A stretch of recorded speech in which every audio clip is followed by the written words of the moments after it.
The legal committee is convening. Madam Clerk, please call roll. Ms. Stelter? Here. Mr. Fowler? Mr. Lawberdane? I'm here. Mr. Chair, you have a committee, you have a quorum. All right, Alexandria City Council meetings and council committee meetings are broadcast live and may be viewed live by the public Optimum Cable Channel 4. A rebroadcast may be viewed on Optimum Cable Channel 4 in the City of Alexandria website, www.cityofalexandriala.com.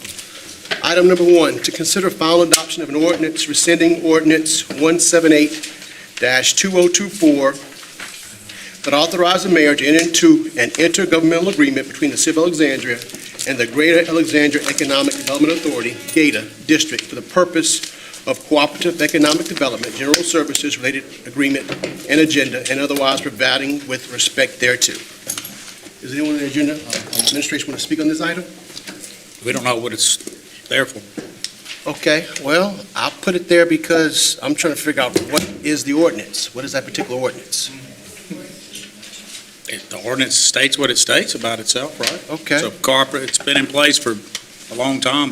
all right, well, I think you probably have folks here that you want to speak to it. Yeah? okay. Anyone from GATA like to speak about it?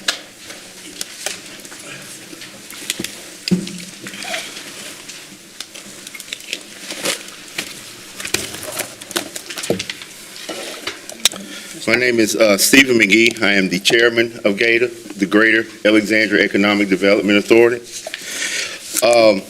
According to rescinding this ordinance, this intergovernmental agreement was, I would like to use the correct words, the way it was introduced was, I don't agree with the way it was. I wasn't on the board at that time.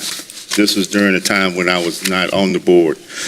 But from what I understand, they walked in with an agreement, handed it down, voted on it.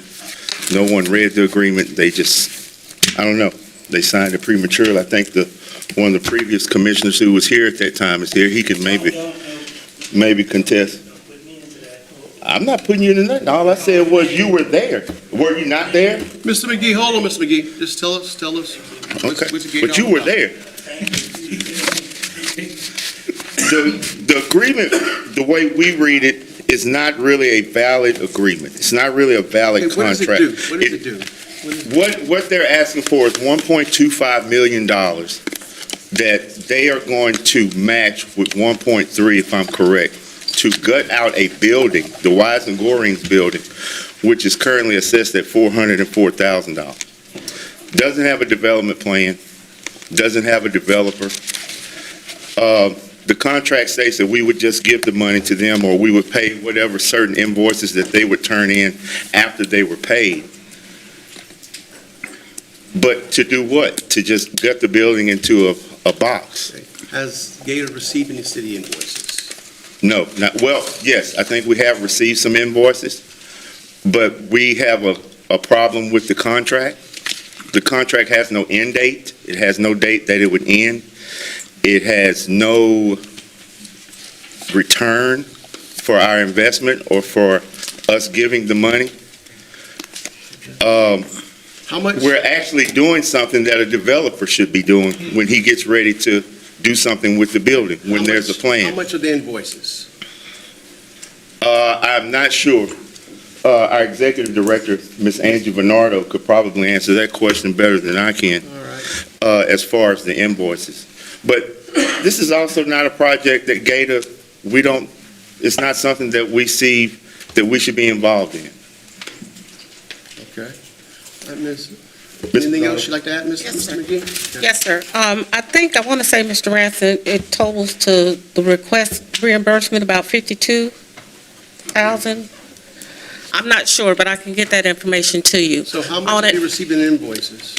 I'm sorry? Like, how much have you received in invoices? That's the amount, I think. How much is, what was the But like amount? 52,000 or something like that 52,000? over a course of a couple of years.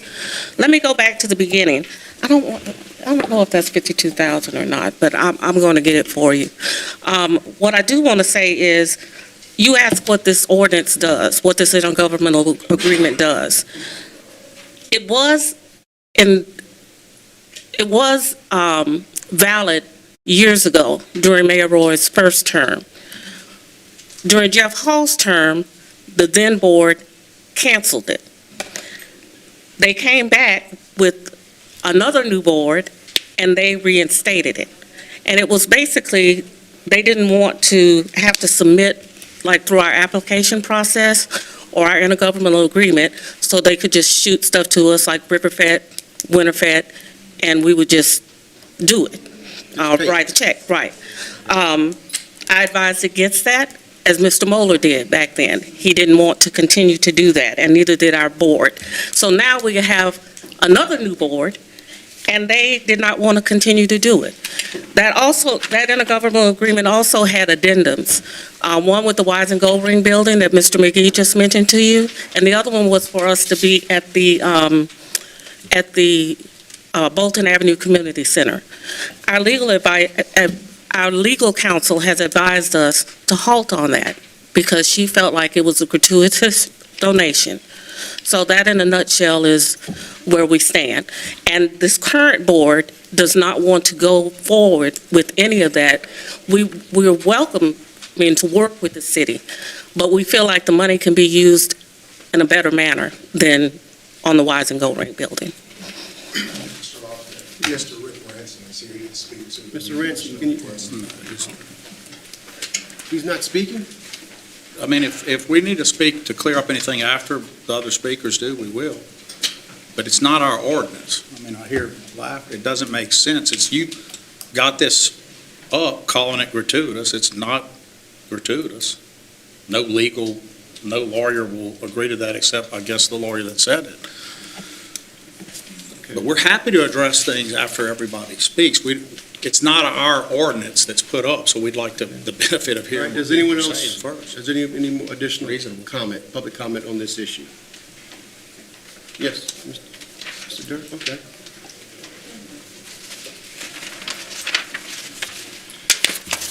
Thank you. My name is Dirk Margheim. I'm a 20-plus year resident of what is now District 2 on Southfield Drive. I'd like to voice my support for this ordinance to rescind the agreement between the City of Alexandria and GATA in regard to the Weiss and Goldring building. And I'd like to thank Councilman Larvadain for bringing this issue forward. In 2016, when the notion of this building being donated first arose, a public meeting was held to discuss it. The Town Talk reported at that time that the majority of the people at that meeting were against receiving the donation. I quote from the paper. The majority of citizens speaking at the public hearing said the city has higher priorities than the Weiss and Goldring building, end quote.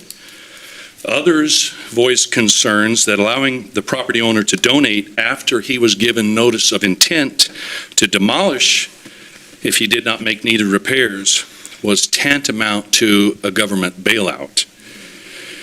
So the consensus then was that it was not a reasonable use of city funds to make the property safe and marketable. The responsibility should fall on the property owner. There were other pressing matters. At the time, Mayor Roy was driving the River Act forward and said publicly that there were already parties interested in partnering with the city to revitalize the building. The big idea touted at the time was a children's museum. That was 10 years ago.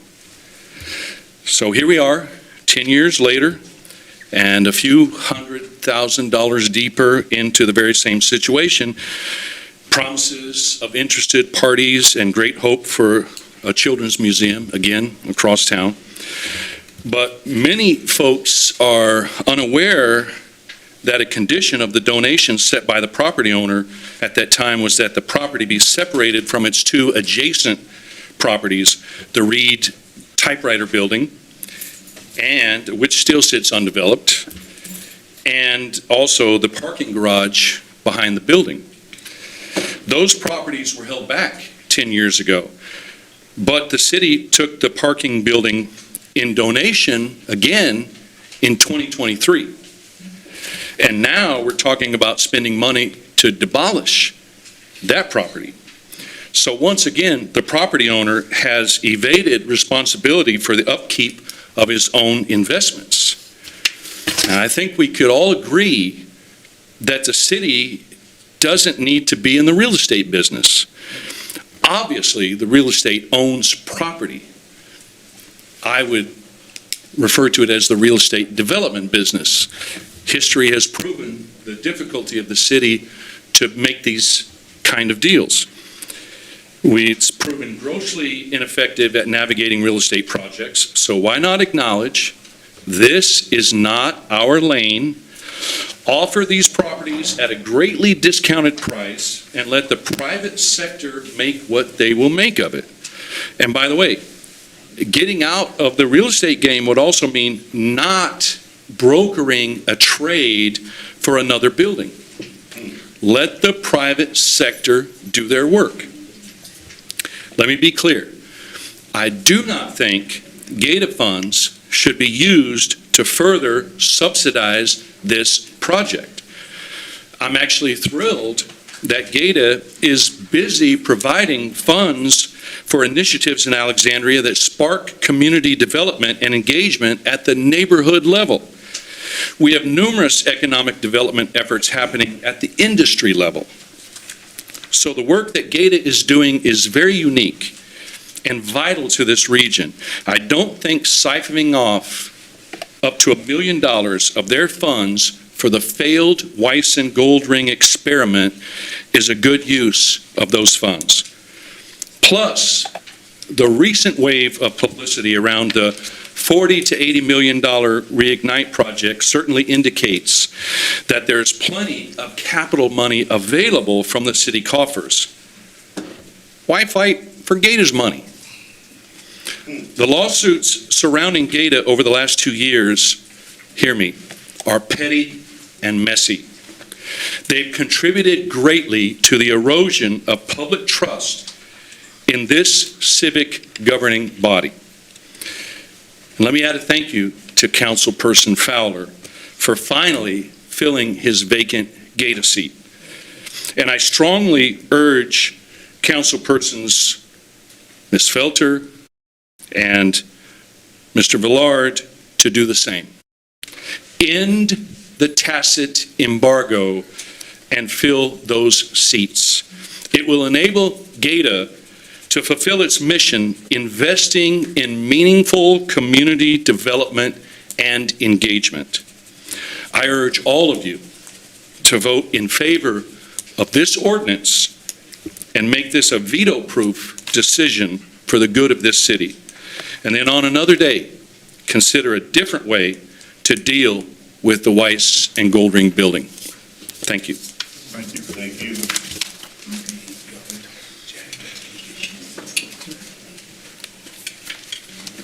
Good evening, everyone.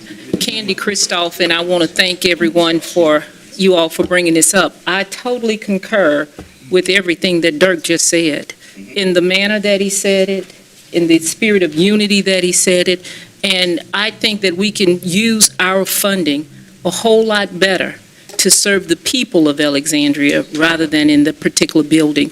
I think that it's not in the city's business of developing. I totally agree that that's not GATA's lane. That should not be our lane for the city government, and that we can use our taxpaying dollars better. And I would urge you all to please rescind that, because we can do better than that. We can do better than that. Thank you. All right. Allow those comments. Does the administration have a response? Thank you. Well, since my name was called, let me. I never called. Let me. Dr. Lewis. So the idea, first and foremost, we're saying that city has a responsibility in economic development, and one of the biggest things for economic development is site development and site readiness.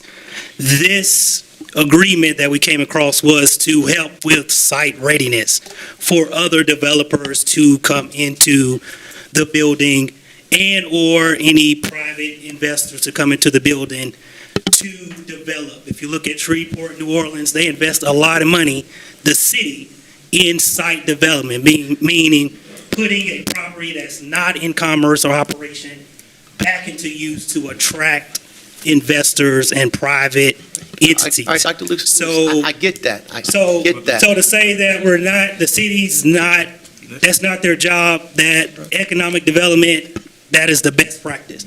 To make sure the foundation is put together, make sure the building is up to code, so developers can come into, we've lost a lot of opportunity because we don't have ready sites.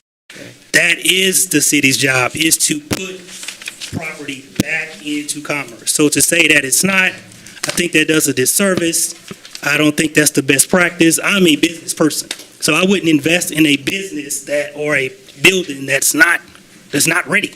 Okay. That's an additional question. funding. Hold on.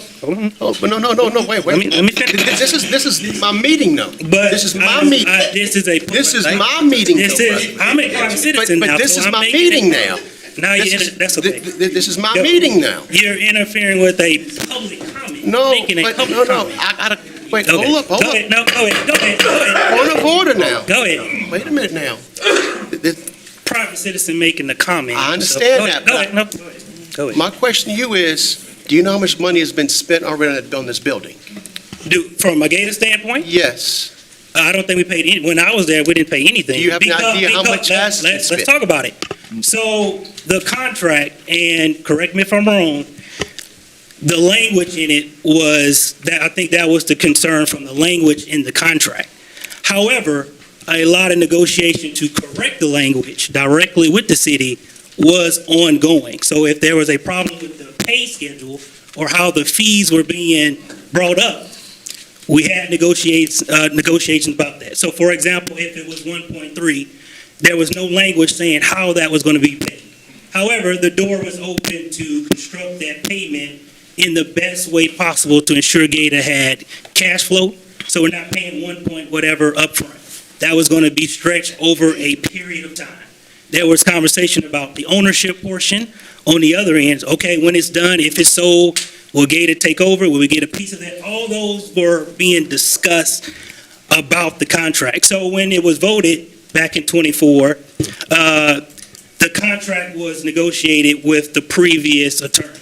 So when we came in '25 and we reread it, there was open dialogue about correcting anything that Gator felt that was incorrect. Pay schedule was one, ownership or operation was the second one. All that was in the works to ensure that the project went forward. And if Gator had the opportunity to own the project or operate the project or get portions of the lease or whatever, all that was being negotiated. So it was going to benefit not just Gator, but the city. When you talk about putting it back in commerce, utilities, construction, lease options, all that. Now I can answer your All right. question or All right, whatever you've the comments are. answered. I want to hear from the administration now. Mr. Lebanon, yes. just to answer your question, the city submitted request for reimbursement in May of 2025 at our board meeting. We put it on the agenda. One invoice was in the amount of $60,954.85, and the second one was in the amount of $52,573.25. So about 105,000, 104,000? Okay. And the board, it failed it didn't pass. It didn't pass? No. 112 plus. 112 plus 12 thousand? plus, Okay. I was trying to listen. All right. Does the administration wish to talk about this? Sure. All right. We'll take some of the comments in order. Mr. Margon mentioned some things about the newspaper. I talked to Mr. Fowler about it. So in council meetings, if somebody is against something, it's usually that's how the room gets loaded. Most people who are sitting at home and are for things or whatever, the city business goes on, they don't come out. I recall the meeting well. The paper did correctly report that the people who took the mic were against it. what the paper didn't report, and what is obvious to anybody, was the tons of charrettes and Think Alex meetings that took about a year's worth of time, and all of the different public meetings throughout Spark, which had more inclusion and people from every walk, including council participation. The District 1 councilman participated. Everybody was involved, and all these projects were vetted then. These were the people's desires to do projects, and it's all well established. And I've brought all the different ordinances and resolutions that spell out the River Act in detail. So what Mr. Markham said is plucking out a truth from, and then using it to tell a story or weave a tapestry that's untrue. Secondly, the city's role in development, I heard another comment made that it's not the city's role or GATA's role to develop. That's insanity. It is GATA's role to develop. Am I going to talk, or you going to talk for me? If you don't, if you want it that way, we won't say anything. We'll do a briefing and show the public the truth. Okay. All right. So it is 100% GATA's role to develop, and it is also a city's role to engage in economic development. These things are spelled out in the state constitution and in statute. Here's GATA's actual stated public purpose. The district is created for the purpose of cooperative economic development between the city of Alexandria and the district. No, just those two. Next. The district shall have as its purpose cooperative economic development between the city of Alexandria and the district. It repeats it in the next sentence. In order to provide for the renovation, restoration, and development of property in the city and the district, and to pay the cost of the capital improvements relating thereto. So GATA's purpose was created for the city. The mayor doesn't have any say in GATA. GATA is a creature of the council. The council determines who's on it. There's no mayoral participation in that. Our participation comes in the form of working together on that cooperative engagement. And the idea that GATA is not for that purpose is crazy. It's also crazy the city isn't for that purpose. Here are some of the city's dalliances, if you will, into cooperative economic development downtown. One, the hotel that is now a green flagged Holiday Inn was a city project that put it into commerce in the private sector when it was debilitated almost to nothing by its ownership at the time.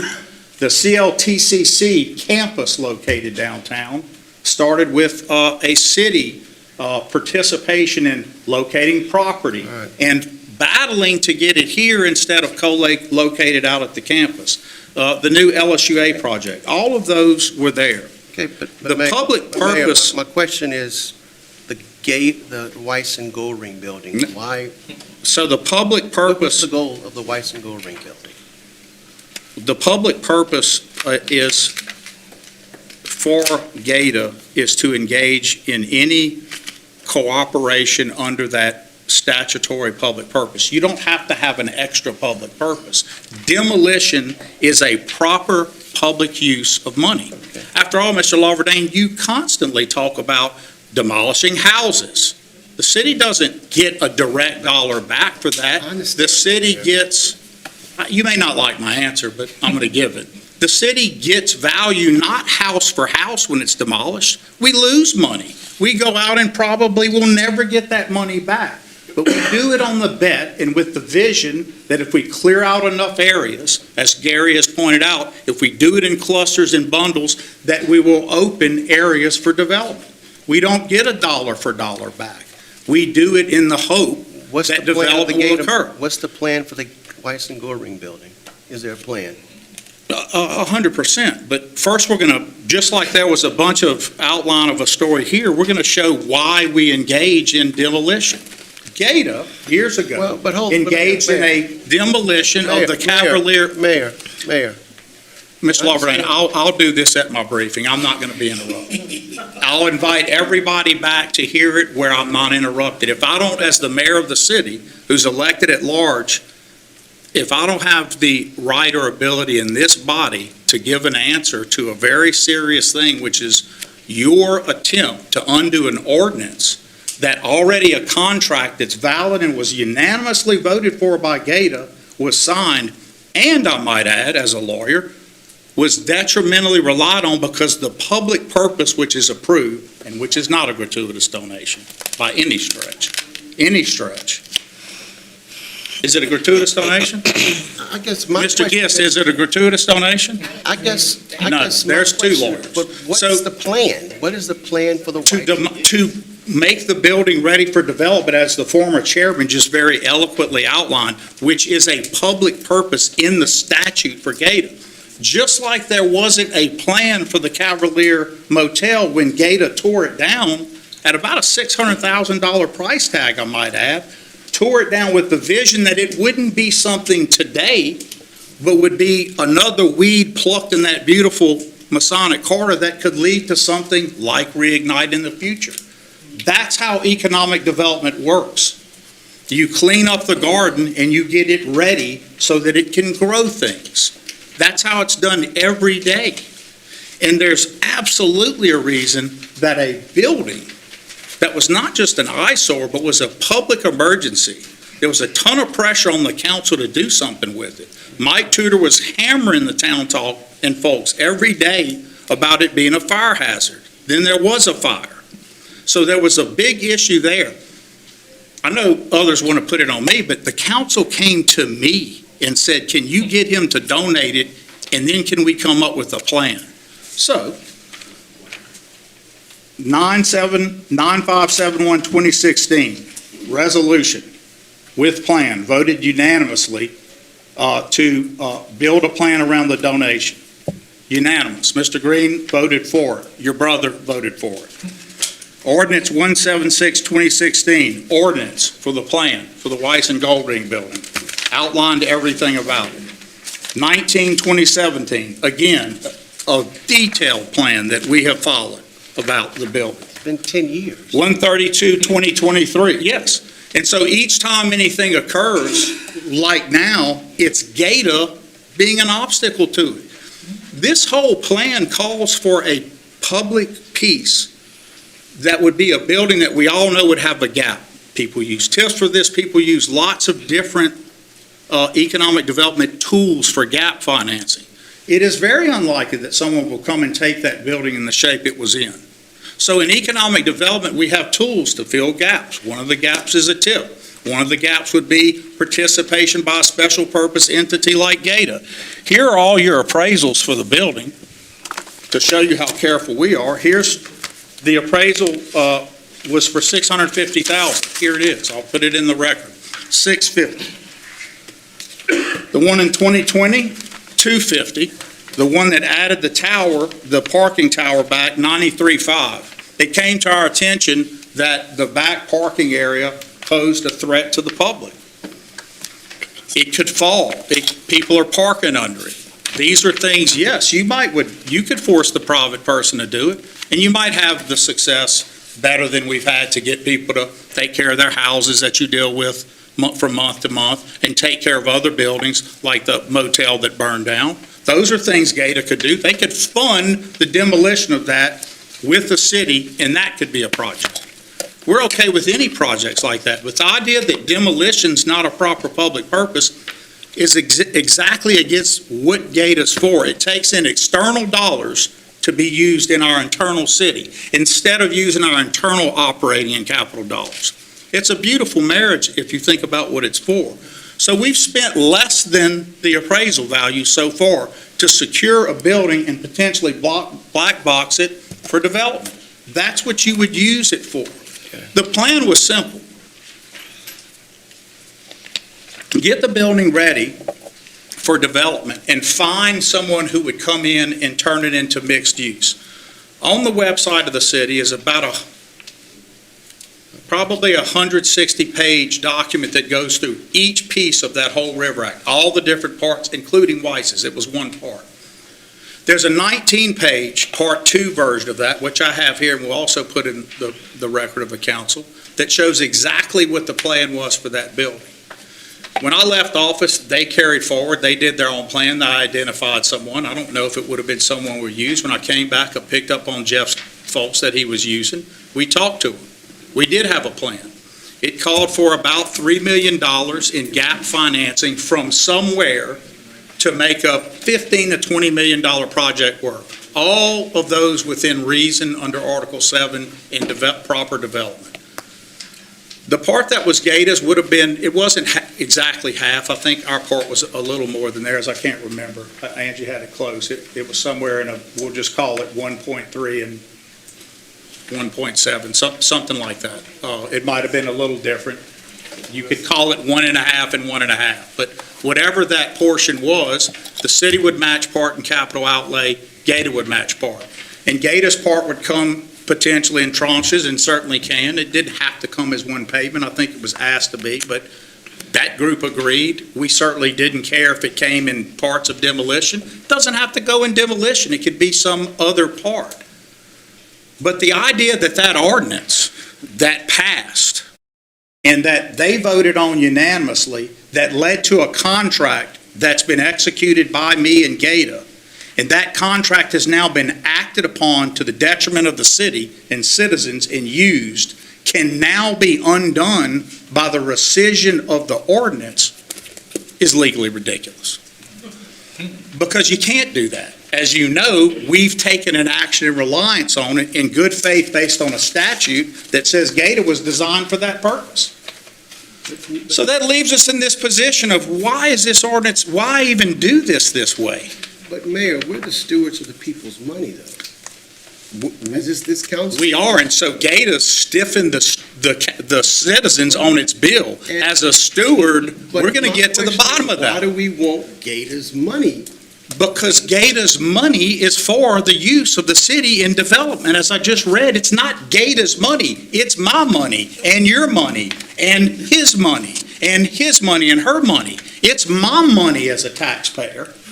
But guess what? It didn't get generated by a property tax here. That's the beauty of it. It got generated, some by people staying in hotels here. They can live here. Mardi Gras balls, people live here and stay in a hotel that night.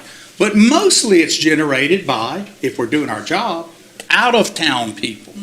And that out-of-town money comes into Gata for the sole purpose of aiding the city in development for the city. And so if Gata, for example, has a bunch of the money it uses, it'll have a group come in and it'll say, we're going to give you money to come. We're going to pay for meals and we're going to offset room costs and all that.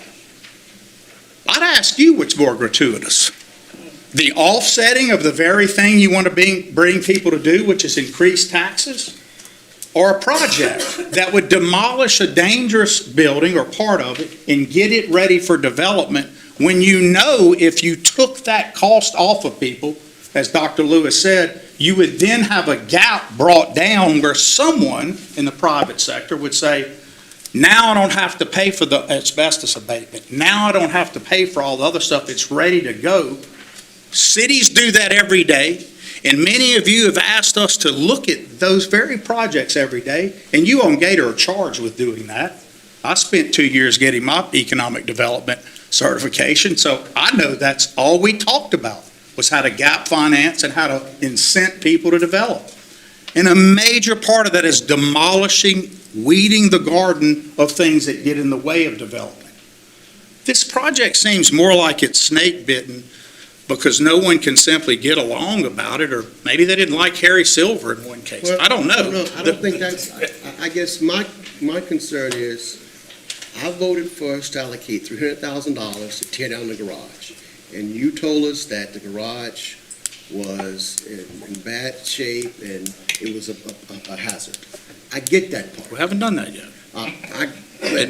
But I voted for that Yeah. because, I agree with you.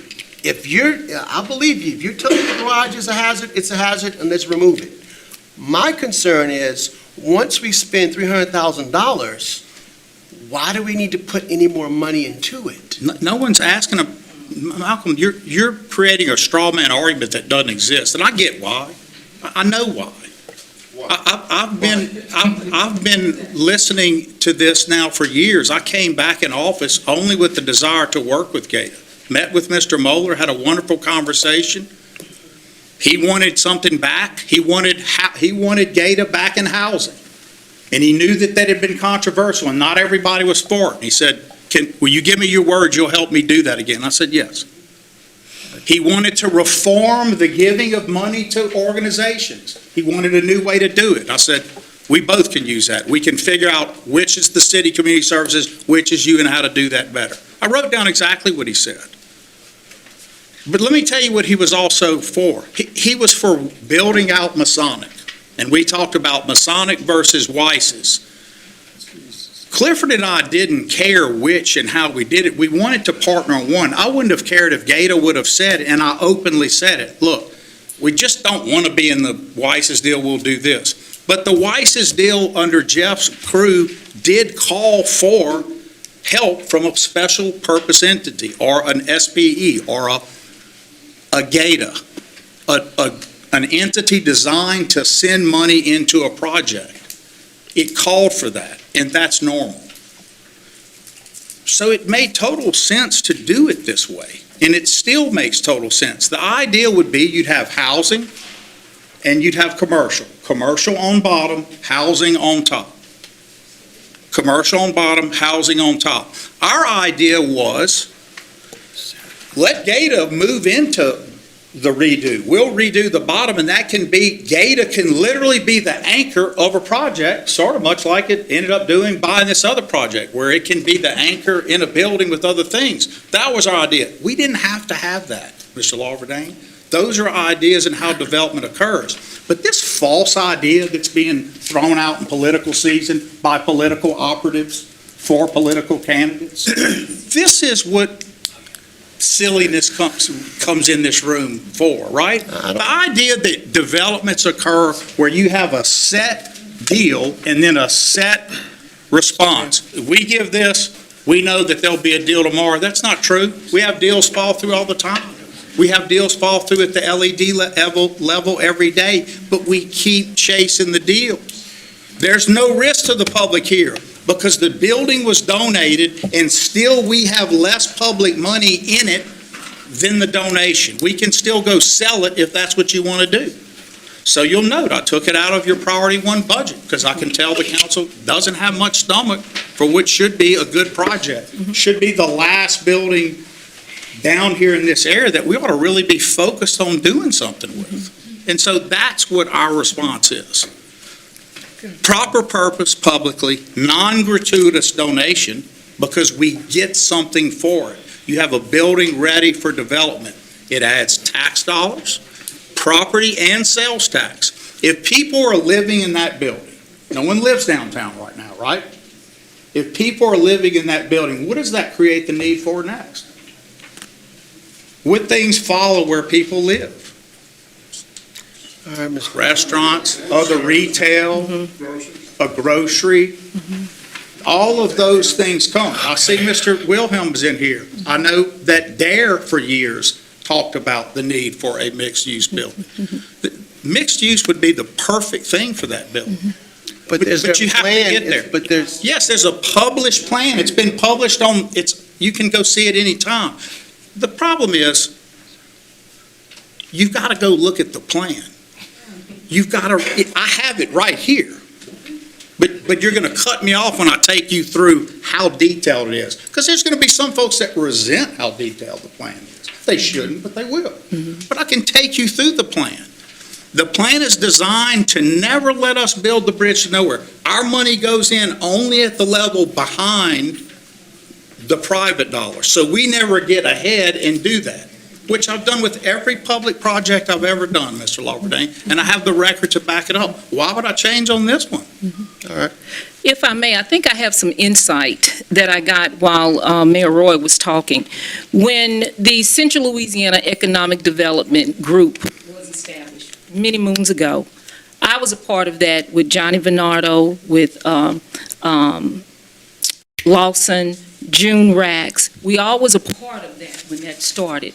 And with that was supposed to be coming Gata to use for funding for the community, especially in our blighted areas, to help in those community areas. And I think that the problem that we have in the community with the back and forth, is that we're not seeing enough improvements in the community area with the funding that we knew from the beginning was to be used to help in the community area of most need. I think that's where the back and the forth is coming from. And I just had that insight I wanted to share. Thank you. I just want you to know, I agree with what Ms. Kristoff just said. I would note that GATA, that while the language in the statute doesn't say that, someone gave me that same insight earlier. I was there. I personally believe that although not stated in the legislation, and maybe even some councilmen would disagree, that there was some back and forth between ACED and GATA at the time and the purposes. I would tell you that it is my belief personally, morally and otherwise, that GATA, whether stated or not, the vision was that it would be used as a tool, particularly to help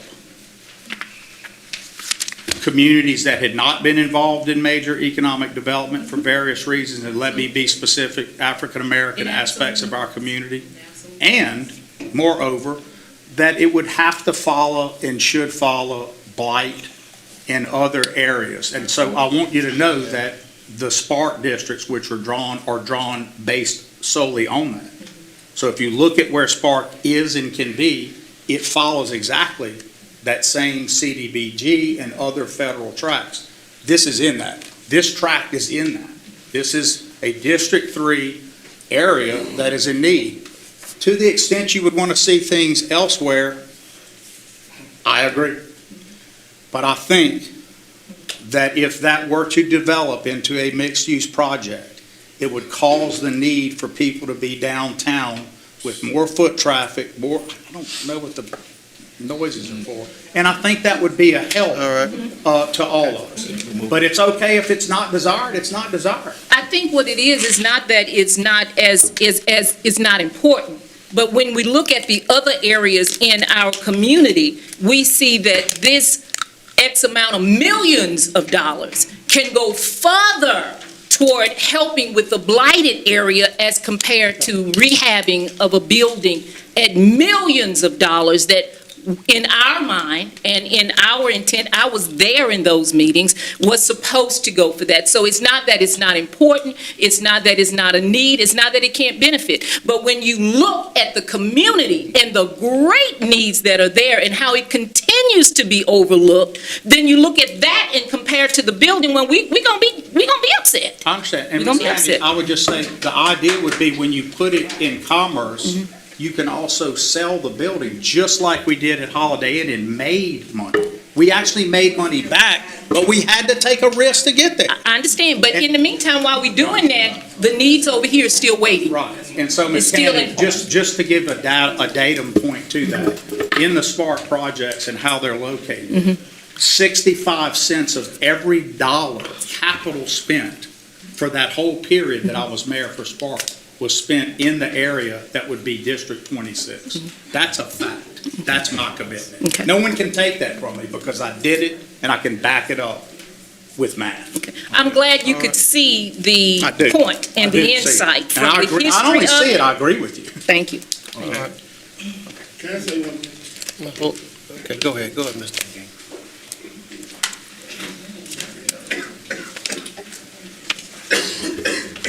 GATA has a new vision. We have a new board. We have a new vision. And you have to understand, we want to impact areas that need impact. We want to take areas that are disadvantaged, and we want to develop, and we want to build in those communities and in those areas, so that those areas that need impact get the impact that's needed in the time that it's needed to be impacted. District 3, District 2, District 1, these are districts that need that impact. I'm not saying that the project that you want to do with Wise and Goring isn't a wise project, but it's not a project that needs that type of impact at this time. All right. Mr. Hartman, Yes, sir, Mr. may Green. I? I'm Yes, not sir. on the committee. Since my name was interjected into the voting, when that bill was voted on by the President, Representative Larberdan, and myself, we voted to move forward with Wise and Goring being sold, not holding on to it. The late Joe Fuller had a buyer for that Wise and Goring building. If you're going to contradict me, I guess we'll go out to Gardner Memory and have a seance to prove me wrong.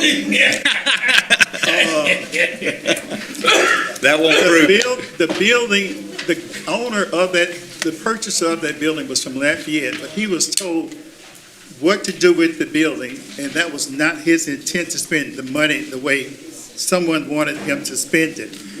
We recently voted to spend $300,000 to tear down the back part of the building. I do say we as a council, I voted against it. I'm only one vote. But I am not for spending not another pecan on that Wise and Goring building. It needs to go into commerce to be sold. Once y'all tear the back part of it down, we need to come out of it. The new Gator Board has chosen not to, a new board, go along with that $1 million plan that was done. The council has changed. That's why Mr. Larbert had brought it forward. Ladies and gentlemen, I'm not making this as a political statement, as someone said, that it's political season. Alexandria needs to move forward. We need to get out of real estate business. We have the Johnny Bernardo excavator out there now, still sitting untouched, unused, per se. The Wise and Goring building, it needs to go. It needs to be sold to somebody who wants to have the mayor's vision, God's vision, whomever's vision, and do something with it. All I'm asking is, Mr. Larbert said, let us come out of this contract, this ordinance. If Gator gives that $1 million, it's going to clean them out. And they have a new vision, as Mr. McGee just stated. So, Dr. Lewis, you said that they were doing things to move forward. Spark, when Mr. Moeller and them bought that hotel out there on Masonic Drive, they wanted to put a grocery store there for those people in that area. It is now a parking lot. So, ladies and gentlemen, we need to move forward. We've been far-fetched. It's 5:32 on this. This is not my committee, but we need to do something with that Wise and Goring building. As sure as God, I'm sitting here, I'm not voting on another penny to be spent on it. It needs to be sold. Sold. Thank you, Mr. Larberdan, for your time. Mr. Larbert? Do you have any? I do. Yes, go ahead. I would like to say that Gator is responsible for public funding and to make sure that anything they invest in actually goes back to the community. Wise and Goring is a building that is dilapidated, and the amount of money that we're looking at to spend on it. And when I drive up 3rd Street, I see some of that money that could be spent in my community, in my district. That is what I would like to see with that amount of money. Gator is, like I said, for the community. And we have this one building, Wise and Gorings, that we keep harping on. We really don't know what is going to happen with that building. At the present time, they don't have a developer. So it would be different if we had someone to say, we're going to renovate this building, we're going to have a daycare in there, we're going to have apartments in there, we're going to have this, we're going to have that. But at this time, we basically don't know what is going to be inside. But when you drive down 3rd Street, you see, I see, what some of that money that they want to apply to Gator can benefit District 3. And so that's what I would like to see done with that money. Yes. That's some good points made. This wise, my problem is it's 10 years. And the way people are dying now, I don't know how many years I got left. I mean, Ms. Candy, I like what you said. I mean, we strapped for money. We don't know what we're gonna get from the federal government with what's going on. We got wars going on, we got all kinds of crazy stuff. So life as we knew it has changed. So we need to get all the money we can now. So we've been talking about this thing since 2016 and it's 2026. So if we look at it after a while, it'll be 2030. And I've been working with you guys in Gator, and I like the vision. And I see we need stuff now. And I mean, I know it was bought in, when you guys voted on it, it was a good intent and whatever. But I think it's time to move on. That's my opinion. All right. Any additional comments? Mr. Lawman, what about the contracts that are the subject of the IGA? We just let it off I don't know. Okay, what contracts are you talking about? the addendums to the, I have not seen in your agreement. So the contracts are valid, and it's not gratuitous, and So, so the council, look, contract have an end date? so I can address that. So evergreen contracts exist all the time. So evergreen contracts move forward, but in this case, it has a better than an end. hold on. It has better than an end date. It allows either party to get out without cause by notice to the other party. So it doesn't need an end date because it's so easy to exit. All that was thought of, the contract drafter sitting back there, he's a pretty bright guy. The contract drafter, there was no need for a formal term because, as Mr. Moeller and I always enjoyed, the way that works is the mayor and the executive director could do certain projects under that agreement, and this agreement was modeled the same way. So there doesn't need to be an end date because it was not envisioned that Gator and the city's relationship would end. The end date was either party could get out with notice to the other. So it What can be makes this bilaterally terminated, is that what you're telling me? So what makes this different is Wait a minute, hold up. Can it be bilaterally terminated? either party can terminate the contract. Okay, Okay. However, all right, it's pretty simple. all right. He's the chairman. I don't, Let's, it's just distracting is all get out.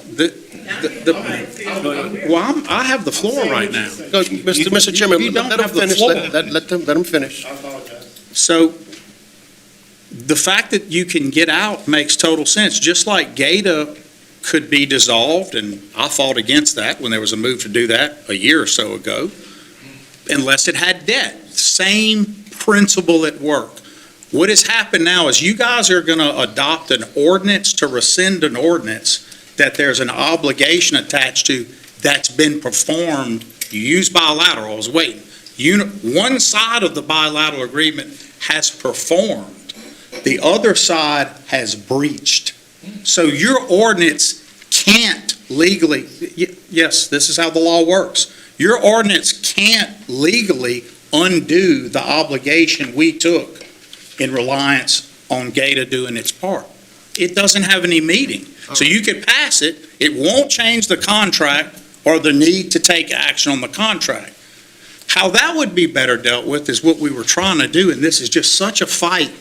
Gator wants to be in court. I don't know why. We don't want to be in court. What we want to do is figure out pathways to work on this. It could have been, look, we acknowledge our obligation. This is what Dr. Lewis and I talked about. We acknowledge the obligation.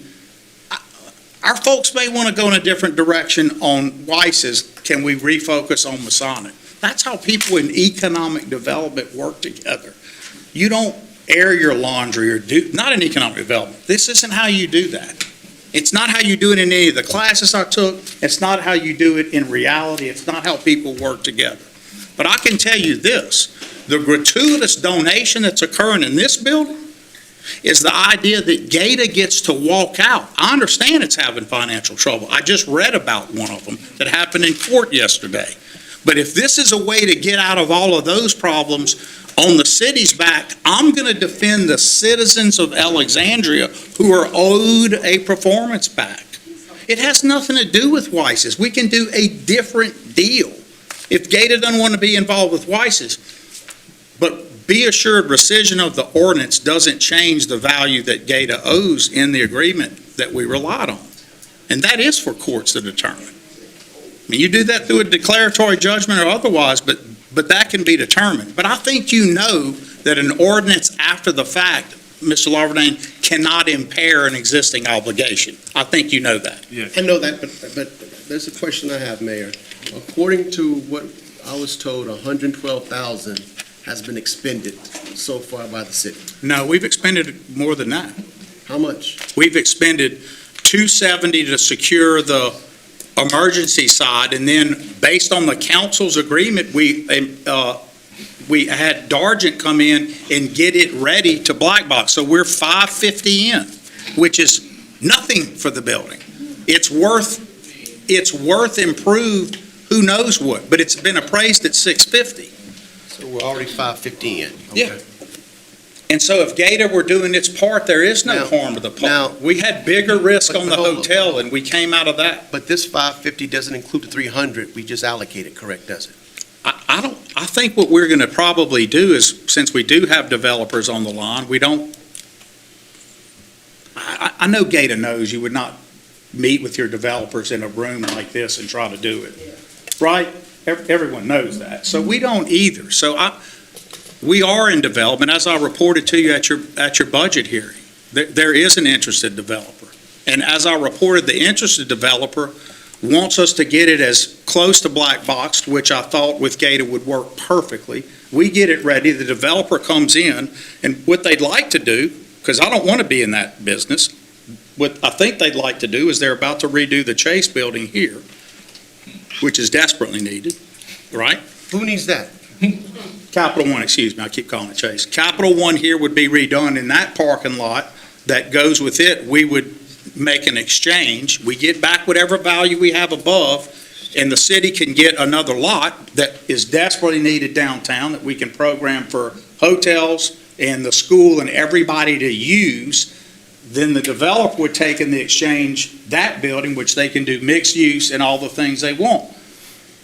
They would owe us a difference if there's a difference in price, but you're also going to be incentivizing them probably anyway in this building here, which is a huge building you don't want to go dark on you at all. So all of those things you do in development, and they don't all fall in place on day one. It takes some work. The idea that it's been 10 years, Mr. Johnson, that's nothing in development like this. Cities go through this all the time. I'm just not going to pretend that those are comments that shouldn't get a response back when you think of what it takes to develop something. We didn't create the parking lot on Masonic. That's not true either, what Mr. Green said. We criticized that. We criticized Gator at the time for spending that amount of money to get to a parking lot. I did. You know what? I was wrong. Clifford was right. You have to take those risks. He plucked the weed, and everyone in town said he shouldn't have done it. All the real estate guys criticized Clifford, and he just said, I'm going to get rid of everything in this corridor that's inconsistent with the zoo and what could be a corridor that looked like that. There's some other things still there that aren't consistent with the kid's corridor. But that was his vision. The city didn't stop a store or do anything else. We wanted to partner with Clifford. I agreed with his vision of the corridor. If Weiss's doesn't fit Gator, it doesn't let Gator out of the obligation that we relied on. We just need to take the same money that is in that agreement and do a project together we agree. That's what I was just. That's all. So, But you don't need to rescind the ordinance.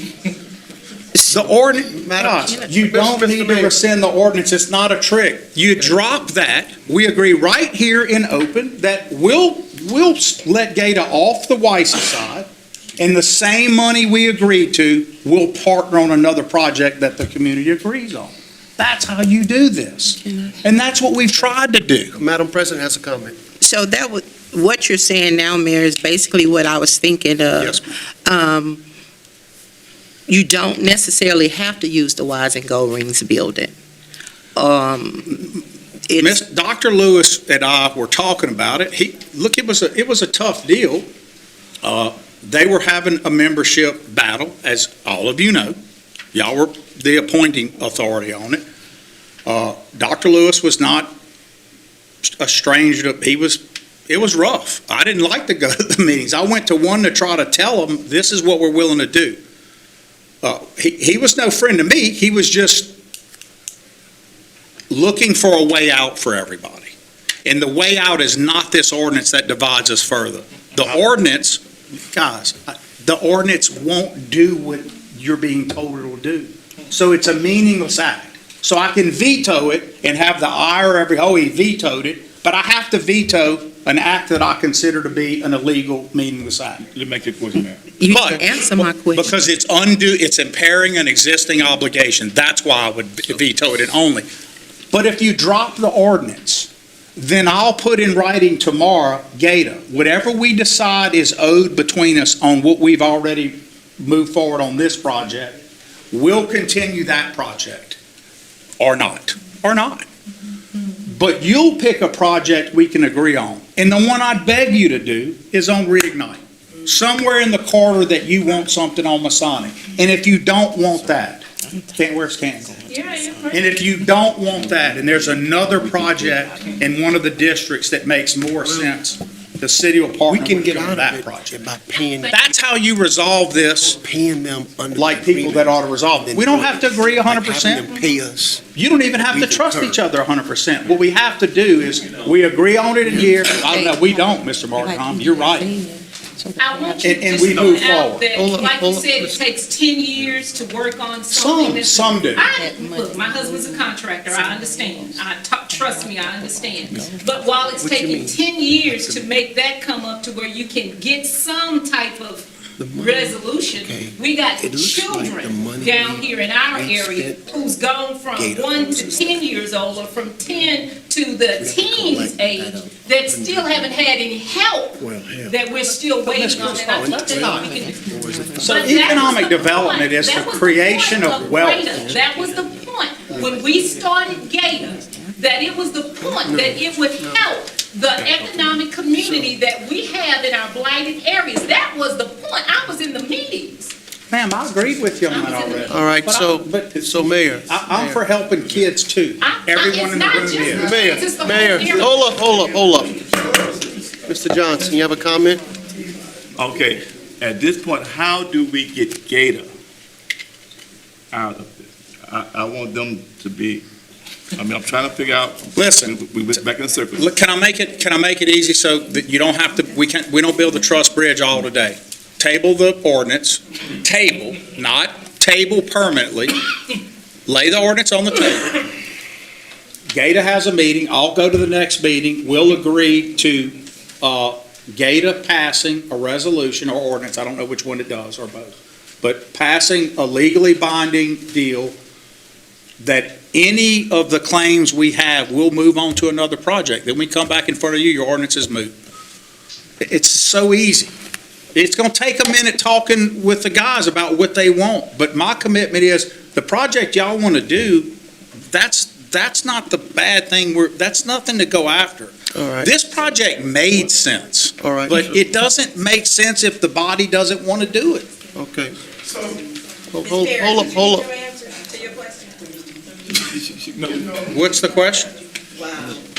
are you talking about a specific plan that we want to be in? Is that what you're saying? I'm asking. So I'm saying that there's money in the agreement that was made that's owed. I understand that. We're not going to give up the money we're owed. What we would do is join each up. I don't, Go. No. it's illegal for the city to give up money it's owed. That would be a gratuitous donation. I see some smirking. That's the law. So what we would do, it is the law. All right, Mr. Johnson, you have a comment? We're not talking about that, Ms. Bernada. I'm responding to people in the audience nodding their head, saying it's laughable. I don't trust you. It would be for the city to give up an obligation. don't trust them. I'm not even on that, when I mentioned that earlier. We can let a Yeah, different body if- decide. It's hold up, medical hold up. decide. Hold up. No, we're not talking about any of that. Hold up. Mr. Johnson? The question is, the money that Gator has given to the city, They haven't No, given no, any no. money to the The money city. the city has incurred as under that contract Yes. is the unknown. and so, We would pick another project, and instead of Gata paying that money toward anything to do with Weiss's, it would pay to another project that we cooperate on, which we're required to do by state law. you would meet with Gator, 100%. and you guys will sit down Yes, and come up with a decision yes. whether then to use the Wise and Gold Rings building and find another project. Yes, ma'am. Now here's my question. What if Gator does not want to do any deals with the city? Then Gata has no purpose under this statute that says it's formed to do deals with the city. I'm just asking. Actually, I'm asking. The district shall mandatory have as its purpose cooperative economic development between the city and the district.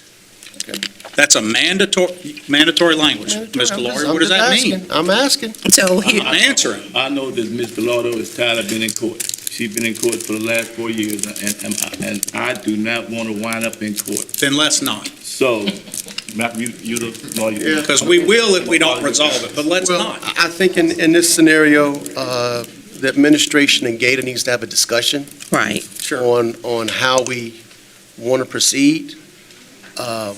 Priorities have changed and attitudes have changed on this project. It's been 10-plus years. Yeah. And a lot of people who were present when the initial agreement entered are no longer in this room, and people are tired of passing by the Weiss and Gold building, Weiss and Gold Yes. Rings building, and not seeing any improvement.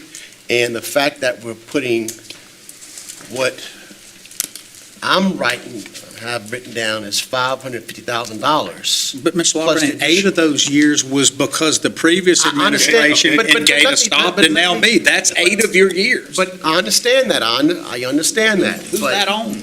But if we allocated, if my public school math is working, we've already spent $550, and we've allocated another $300,000 to demolish the garage, that's $850,000. Is that the monies that we would want Gator to reimburse the city? Not necessarily. The Gata city agreement was based on the idea of I don't remember if it's 1 million even, or whatever, but I think it's 1.2 something. 1.25, whoever's saying that, that's right. On your end. Yeah, that's correct. So it would be up to that in other projects, but again, it was never our intention it was never my intention to make Gata pay in a lump sum or anything else. The idea was to build something together. When I first came back, I have it in writing. I didn't ask that it didn't have to be Weiss's. My request to Gata was Weiss's, or what I thought at the time was going to become Reigniting, which now is Weiss's or Masonic Corridor. How it got pushed into that, maybe I'd blame Mr. Ranson on that. I never was married to what it had to be. I just wanted the deal to make on one of the 2 projects. Yeah, well, That's it. okay. Give us a chance to work through it, and we'll come back. So are you saying that those are the only 2 projects? No, sir, not at all. So, Not at all. I guess, and I don't want you to be misunderstood or misconstrued. We want to work with the city. We want to work with the city, but on a decent project that impacts areas that need impact, not areas that don't need impact at this time. I'm not saying that area doesn't need Yeah, impact. I'm going to tell you, but the not at citizens this think time. it does, but it's not what your vision is. It's not what your vision is, it's what the city's vision, No, no. the community's vision. Sir, the community's vision does include a downtown that's thriving, and certainly includes redoing that building. That building is part of the culture, that tower of the city. People came in a meeting and said that, people from all walks. You're trying to parse all my words. I'm trying to agree with you, and we're in violent agreement. Here's the thing. Whatever projects are important to Gata, let's get a list of those and figure out which of those match with some city priorities. And instead of fighting over nothing, let's go after the things we agree on with that same energy and make it focused in a positive way instead of a negative way. That's all. See it. It doesn't hurt us to try. Mr. Chairman, I'm willing to drop. Yes, sir. Come to the podium. So people can see you, man. We're trying to get everybody. Yeah, that's all, because I saw the How does this guy get to say what I think? I think we're conflating a few different issues. One, the mission of GATA, and certainly whether or not GATA invests in Weiss and Goldring does not invalidate their mission or that they are somehow not investing in the community. What's at stake here is the dollars, where GATA will choose to invest those dollars. Respectfully, the mayor has given you the legal remedy under threat, a bully threat of more lawfare and lawsuits. No, I'm not making a bully threat. But- Not at all. They're engaged in litigation that I'm not involved in. Mr. Chair, And they're Yes, sir. losing that Hold on. litigation. he has given you the legal remedy. The city can release the contract by his own words. I said it can't Either release party can release the contract with notice of the other. This body, whether if the ordinance is not the path, he's given you the path. Mr. Dirk, I think, That's not what I said I at think all. what he's saying is the parties can walk away from, but there's some obligations that are still outstanding that have to be addressed. Grossly incorrect. And one, and the obligation he's speaking of is the fact that the city has spent money in detrimental reliance of this agreement. I agree, that has to be addressed. Like that, those monies that have been spent,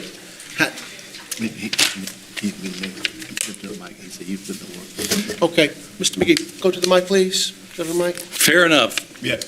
I think it's certainly reasonable to allow the GATA board It to just make their own decisions about how they spend the money. Grossly incorrect. So I think I clarified that point, Mayor. Thank you. But Mr. McGee, so you've heard this spirited debate that we've had on this issue. You do understand that the city has performed and expended funds in relying upon the existing contract that's currently in place. Okay, do you know how much has been spent? Not right off. I believe, We're not going to hold them to our total nor the anticipated as we work through the 300, because it was not, you'd look at it kind of in the percentages that it was and go up to that amount. We'll put a written proposal that GATA can chew on. There's nothing, no one's being strong-armed here today. It's not going to get resolved now until they get a chance to hear it. Okay.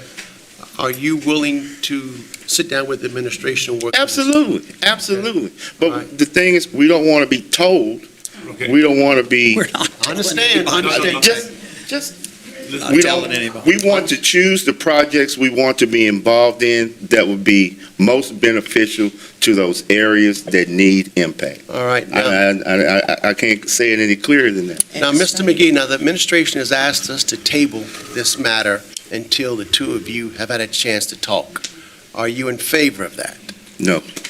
All right. Please get me the executive director. She's the executive director. Oh, well, Ms. Bernardo, please join me at the podium. called you up. You'll be passing an ordinance that you know I'm the has chairman, no but legal. this is still our He always- executive director, and we do work closely together. The thing is, and I would caution against this because the same kind of thing came up with GRC, Gator Revitalization Corporation. And I remember, worked really closely with Mr. Moeller. And I remember when the city committed a letter that they were going to support GRC. After time went by, never did happen. We have been trying to, even when Mr. Lewis was on the board, we were trying to contact you all to work out the language, to work out something that would make us all happy. We were met with silence. It's just not true. It is, I have, oh I'm my on the God. recording Oh my speaking at their meeting. I didn't interrupt you, but oh my God, I have no reason to lie. None whatsoever. I don't have a political bone in my body. None whatsoever. So I have no reason to lie. And I was sitting there, I was sending out the messages, even with this current board. And it met with silence. You know, that's the bottom line. Gator wants to work with the city. Absolutely. I try to reach out. I was told once that the mayor didn't have to talk to me. He's not obligated to talk to me, okay? That's a slap in my face.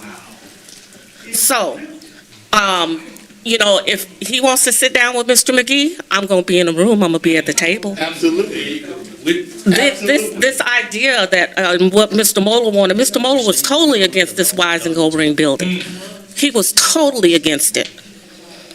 So the idea of bringing up his name and memory of whatever, I know because we would sit down hours and talk about it. With Ms. Sanders, he was totally against it. So to misrepresent him in the way that you have done, shame on you. So we're at. All right, so, you know, hold up, Ms. Franklin, hold up, Ms. Franklin. All right, so, hold up. So what we have to deal with here is if we move forward with rescinding this ordinance, the city's going to sue Gator for the money. The city's going to sue. I don't want to be in another suit. I'm tired of these suits. And that's what's going to happen. That's going to happen. And arguably, an argument can be made that the money is owed, you know, but, yeah, it's going to, you know. Ms. The Franklin? ordinance doesn't even need to be tabled. It's, the ordinance is committing to a vain and useless act. It's, under the law, it's vain and useless. It can't have effect. All right. So why do it? What Ms. it did Franklin? was lead to a conversation where we're trying to snatch defeat from the jaws of victory with insults and personal attacks. I see it differently, Mayor. Ms. Franklin, at the point of order. If I may, Yes. as I've observed and listened, and there has been a lot of tension back and forth, slander, poking, whatever you want to call it. But I think I heard you guys get to a place where the Gator organization is willing to sit with the city. But what I also hear is there is an obstruction there, maybe years of obstruction, that will not cause them to sit amicably without some type of intervention. So my question is there another party that could be a part of this sit-down? Mediation. Thank you. So that voices can be heard clearly, because the mayor made some statements and some viable statements, and I heard Ms. Candy and he aligned and agree. I heard he and Mr. McGee aligned to working with each other, but we tend to go right back into the battle. So if there's mediation as part of the first step, table, first step, mediation, sit down, negotiate, identify, there's a laundry list, there's something under, I think you said reunite? Reignite. Thank you all. There's something under their projects, there are ideas, there are things that's on the plate with Gator right now today that they may be looking at, and no, either party understands either. Okay. Well, Ms. Franklin, the question that I'm now having to ponder, and this body's having to ponder, do we want to take a move that spurs more litigation before the parties have had a chance to talk? This move would spur more litigation? Well, no, like if we rescind the ordinance, that's going to cause a lawsuit to be filed. So I heard, No. I heard table, and let me reiterate what I heard. I heard first step, table. Okay? Then I heard, let's come to the table together and talk. However, in the process, we keep getting the obstruction. All right. Yeah. So my suggestion was, thank you, a mediator between the city and Gator to gain clarity and help them hear each other. So table it and then appoint a mediator. Yes. Table and appoint a mediator. I don't know, that's just a suggestion. All right. Mr. Yes, Chairman. Ms. Felter? You just said, Yes, come to the podium. Baby, to the podium. You need to get to the podium. Hold up, y'all, hold up. have the All right, Ms. skill set, they Felter. need to come to the Ms. podium. Felter, you got a comment? Yes, I think I'm hearing what Ms. Franklin is saying, and I think I absolutely agree. I wanted to take in all of the comments and get an idea of what we wanted to do here, what was going to be the effect. I've taken a lot of notes, a lot of things that I'm going to go back and look at. I think rescinding the ordinance is going to cause more issues and more dissension than tabling it. I Okay. think tabling it gives us an opportunity to talk, get on the same page, and see what we can do without any negative outcomes. Now, how And- long should we table it? This, Ms. Larkin, this should be quick. I'm not, Yeah, people think I'm trying to go make people do something. I'm not going to participate in it. I'm going to ask Dr. C. Ray Lewis and you to be the appointees to go figure out the projects you want, bring it back. That's what I'm going to ask. No, hold up, What is, hold up, sir, you don't have the floor. hold up. Wait a minute. Mr. Scott, please, Mr. Scott. You need to get to the Mr. podium Scott, if you want to talk. Mr. Scott, please. I know, Mr. Scott, please. We're trying to keep order, sir. We're trying to keep order. All right. All right. but yeah, so I don't understand. If I say I'm going to participate, I can't win, no matter what I say, it's always a thing back. I would ask Mr. Lawberdane that you stand for the city. The mayor doesn't make an appointment to GATA. It makes no sense for it not to be council members who appoint the body. The body was created by the council and by the legislature to serve the city All right. in that capacity. Mr. Johnson. That's who should do it. All right, Mr. Mr. Johnson. Lawberdane should do it. I'm gonna follow your lead. I think we're getting there. The biggest thing is trust. I understand nobody trusts each other. I Yeah. think what Ms. Franklin said is the best idea I done heard. And to table it The table. and allow the parties to talk. Other 4 part to weeks. talk. 4 weeks? No, that's a month. no, not that long. 2 weeks? 2 weeks. 2 weeks? Mr. Just pass the ordinance. It can be dealt with another way. We'll see who was telling the truth here today. All right. We can get into Reverend Williams. discovery and we'll see who was lying. All right. Okay, just real quick, I know y'all have taken up a lot of time with this. I think the biggest issue that the community, the council, the mayor, everybody's having is you understand that the Wise and Gold Ring building may not be the project. What we all got to remember in this room, we only want to come to the table now because it's brought up. Why didn't we come to the table initially? There has been many requests, it's in everyone's emails, about coming to the table and redoing the agreement between the GATA and the city, changing the language because there was no expiration period in the contract. He's shaking his head, but I can read it out loud, but we don't have but 3 minutes. Everyone I'm not has, shaking. I have the floor. I understand. I have the floor. So everyone has. I can shake my head. Particular thing of understanding. But we got to remember, we can't just come to the table when our back is against the wall. That's not when we come to the table. We come to the table together, collectively, to make this city great.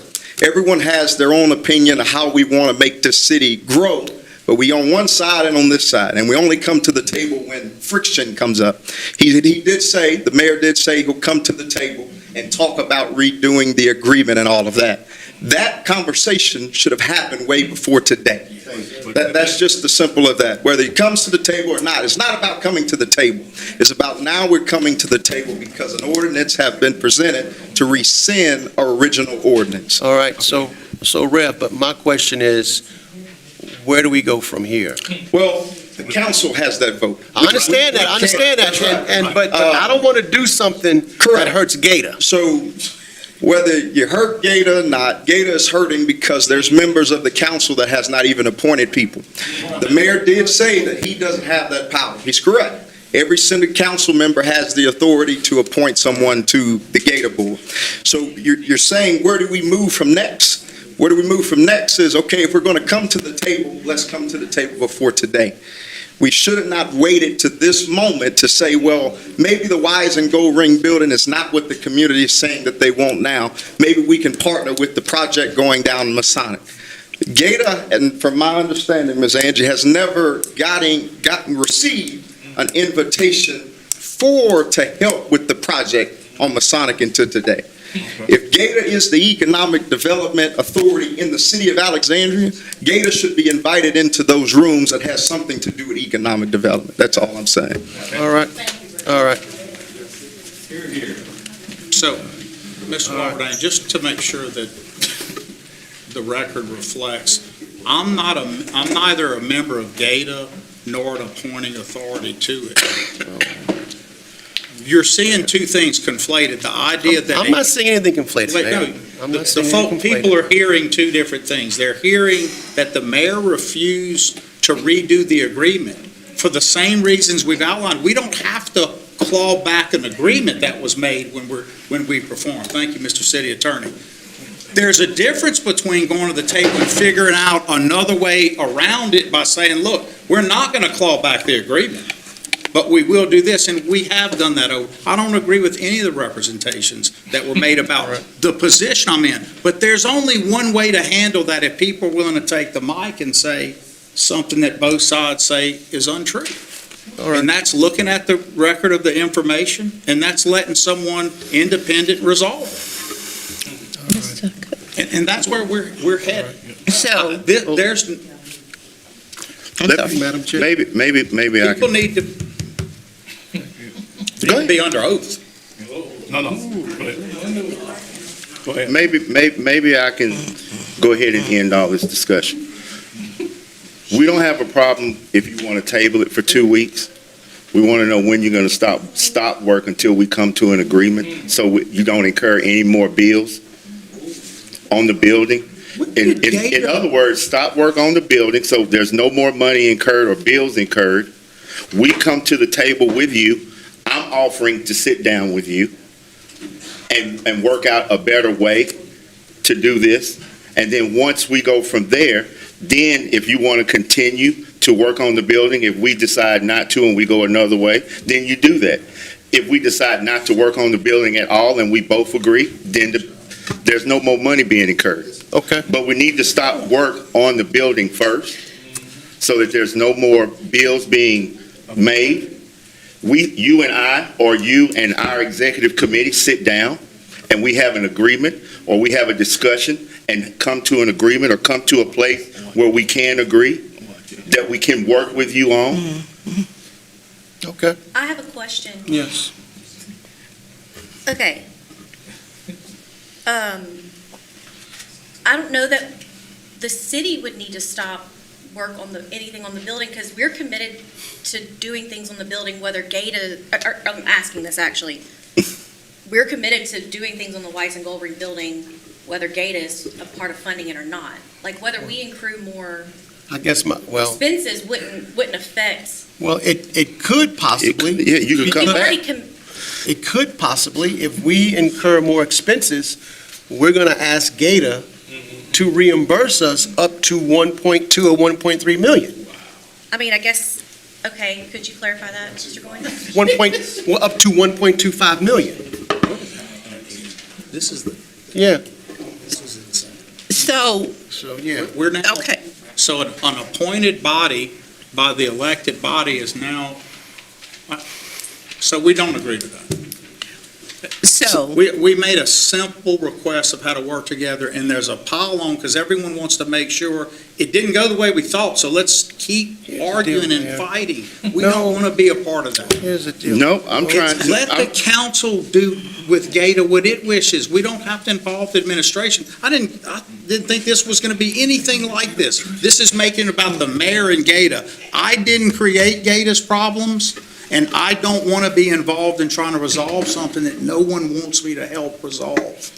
I have asked over and over. I've been on TV. I defended GATA right here when a bunch of guys wanted to end GATA before it took on debt. I stood in their way. I told them I'd take them to court for GATA. All I've done is tried to work. The idea that I didn't go to a meeting and try to work or reach out, this has become a thing where if I don't talk directly to a person or someone to try to fix something that's not my thing to fix, it's on me. I do not accept that obligation. Thank you, no thank you. It won't work. There's too much anger. I didn't create this anger, but I'm not wanting to be a part of that in my life. Okay. So my question is, because everybody gets up and we keep saying the same thing over and over. I We- made we the have- offer, I know we I've have- offered a we- tree. We made an offer, Exactly. And it was rejected. And so, I made an offer, the same one you're making now was rejected, and we had to, so I'm asking No one Ms. rejected. Renato and the commissioners, are you guys willing to meet with the mayor Yes. and come up I'm with, going to have someone meet for me instead of it being me. no, sir. Yes, ma'am. I'm not a part of GATA. This is your body. Make that decision. No matter what I do, Madam President, I have, So should we Great have someone folks. on our behalf meet with the person on your behalf? sir, you're appointed by them to do a job. And I'm doing it, but I'm gonna, Okay, so- and I'm gonna, and I'm gonna continue to do it. Right. So elected folks appoint, this is the role All right, of GATA all right, to y'all. do. All right. If the agreement is between the city of Alexandria and GATA, you're a representative of the city. So why can't we sit down and talk? Why Ma'am, send somebody Ma'am, else? you just told me shame on me. I did, and I meant So, that. so Absolutely. And you told me shame on me, and you know because I'm what not you said lying. is, it's not It's true. not, and I can show it. I can show it. So we didn't reach out, we reached out to you and no one responded back.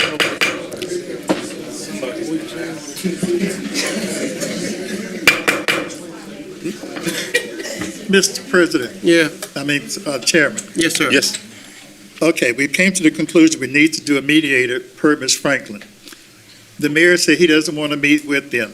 Gator has Gator has an attorney. We have a city attorney.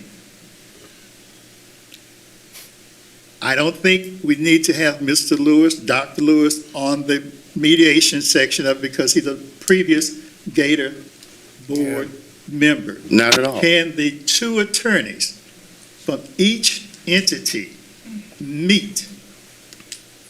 Either it be Mr. Goins or his appointee, or it be the appointee for Gator legally, and meet and have a discussion.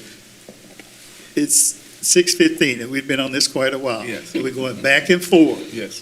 And to stop accusing this one and that one, let the legal representatives of each side meet.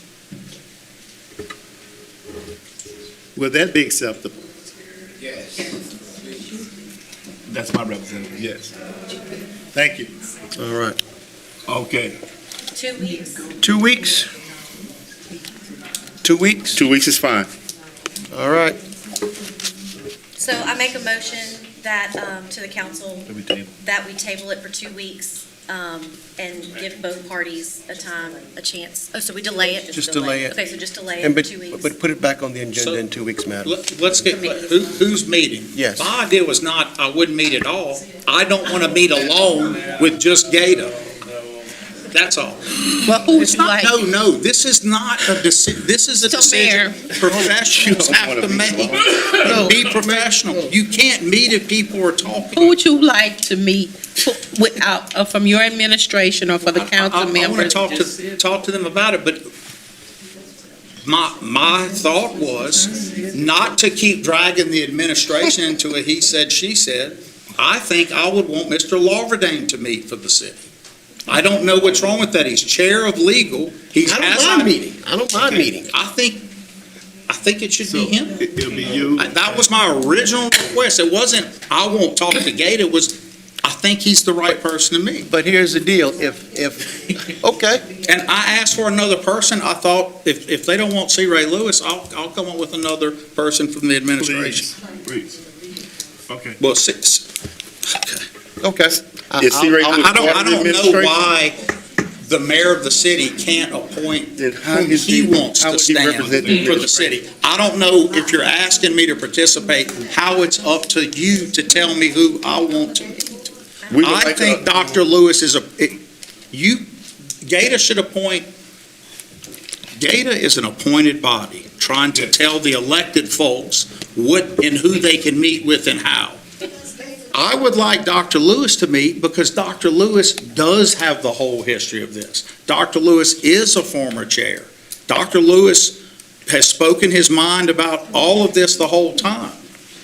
I think he knows the projects we're interested in, and he knows projects that you guys are interested in. And between him and Mr. Lawverdane, I think that's who I'd like to be the emissary for the administration. He's not a member of the administration. Does he work for the city, or is he a part of your It doesn't administration? matter, it He doesn't doesn't matter. have to, It sir. doesn't matter.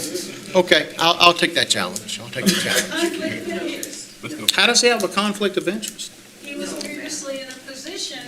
On the boards? So, that doesn't matter. that doesn't create a conflict of interest. Oh, yes, it does.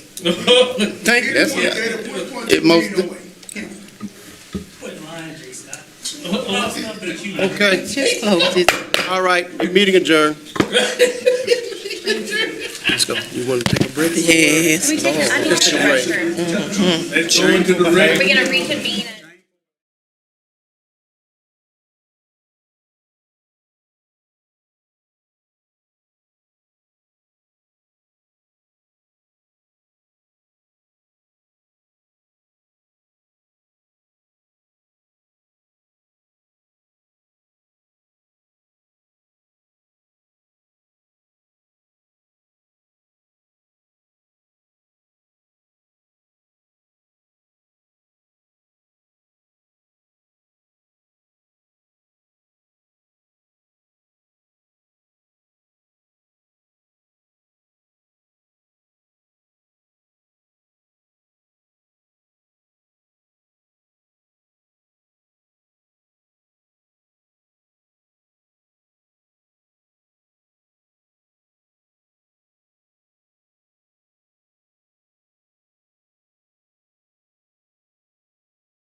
The Alexandria City Council meeting, April 7, 2026, is called to order now.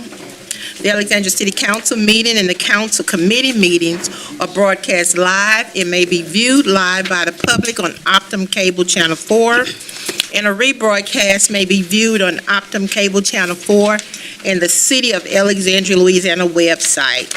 We will have the invocation by Ms. June Edison, and we would have the pledge by Councilman Johnson.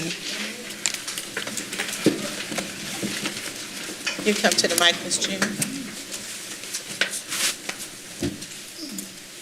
Before we start, there was an officer at that door.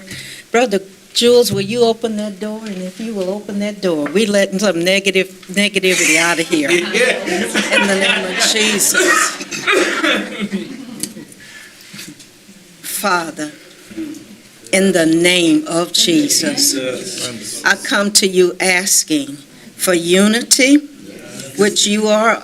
I come asking you for understanding, which you give us. I come to ask you for wisdom and knowledge, which comes from you. And I just ask you, Father, in the name of Jesus, that work here will be done and done unto you, that we've come here to serve and to serve as unto you.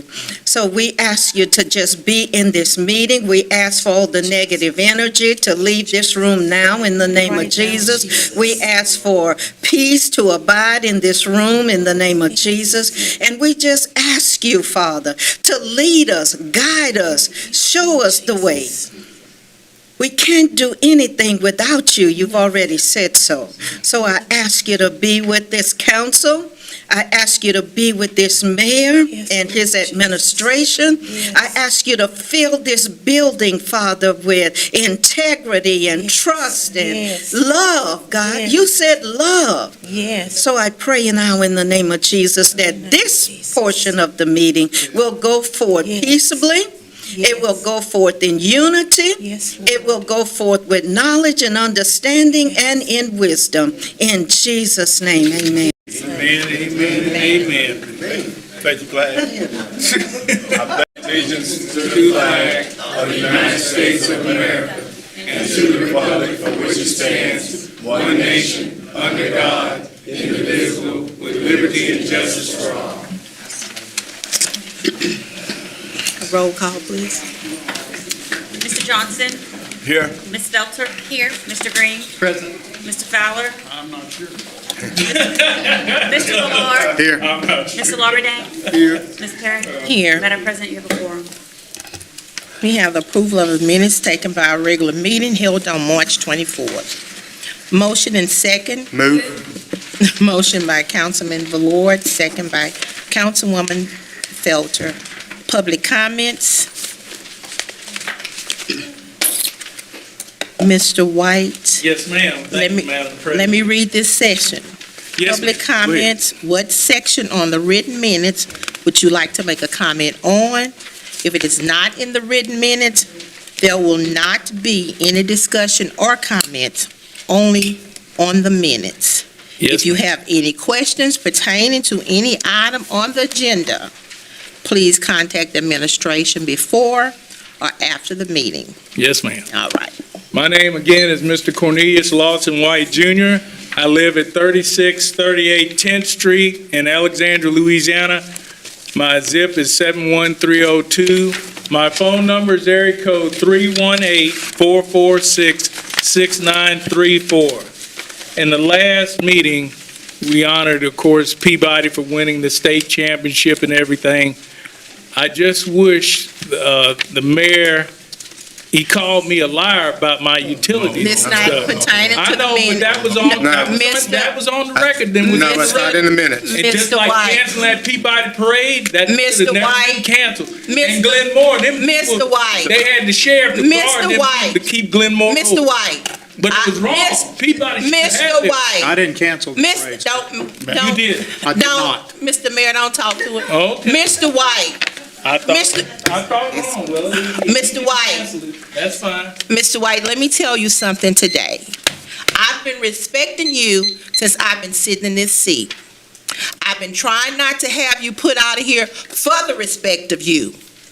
But I'm going to tell you today, you're going to make your comments, and it's going to pertain to whatever's on the agenda. And if you cannot do that, you will be escorted out. I hope you can do it freely to go out. But if you do not make the comments that need to be said that is on these items, I will have you escorted out today. Well, that's what he wants. Well, no, it's not about him. I'm the president. I know you're the This is the city council's meeting. It is not the mayor's meeting. I've been giving you the respect. And I gave you respect. No, you have not. Yes, I have. No, sir, you have not. So I'm doing with that. I'm just going to let you know. Yes. Tonight, I don't want to put you out, but I will have you escorted out. Okay, well, you just lost the election. Okay. You know what? And Yeah. She will. She will. all in favor? Aye. Any opposed? Motion carried. We have a public hearing for the budget. Second. Motion by Councilman Fowler, second by Councilman Johnson. Public comments. Public hearing is open. Public hearing open. The public hearing is open. That's all right. That's all right. Mr. Freddie Price.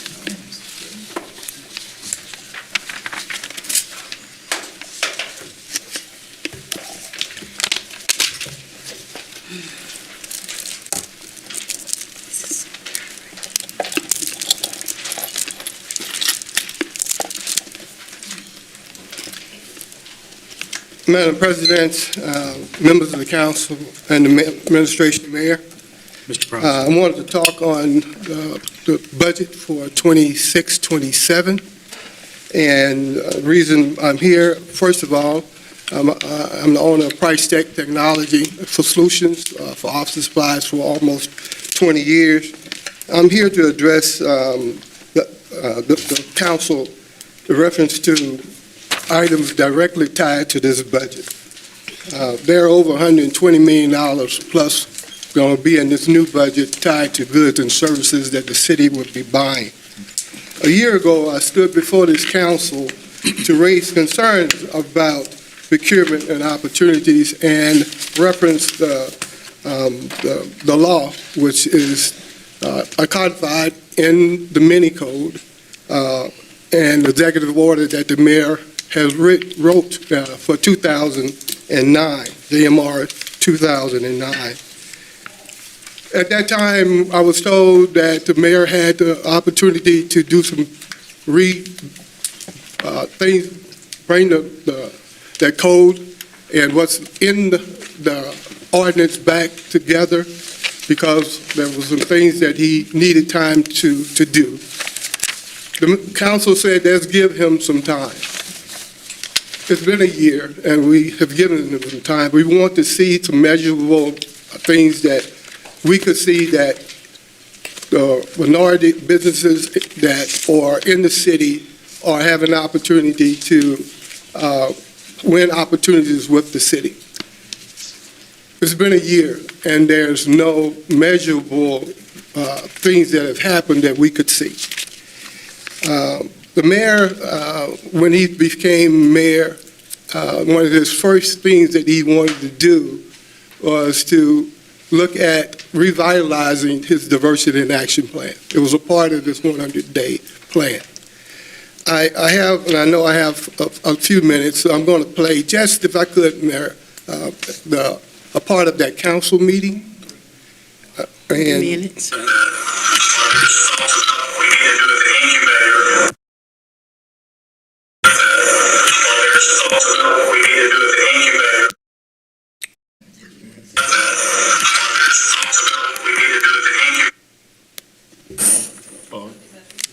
Something about the incubator.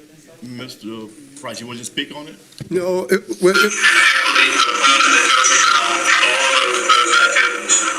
are future funds,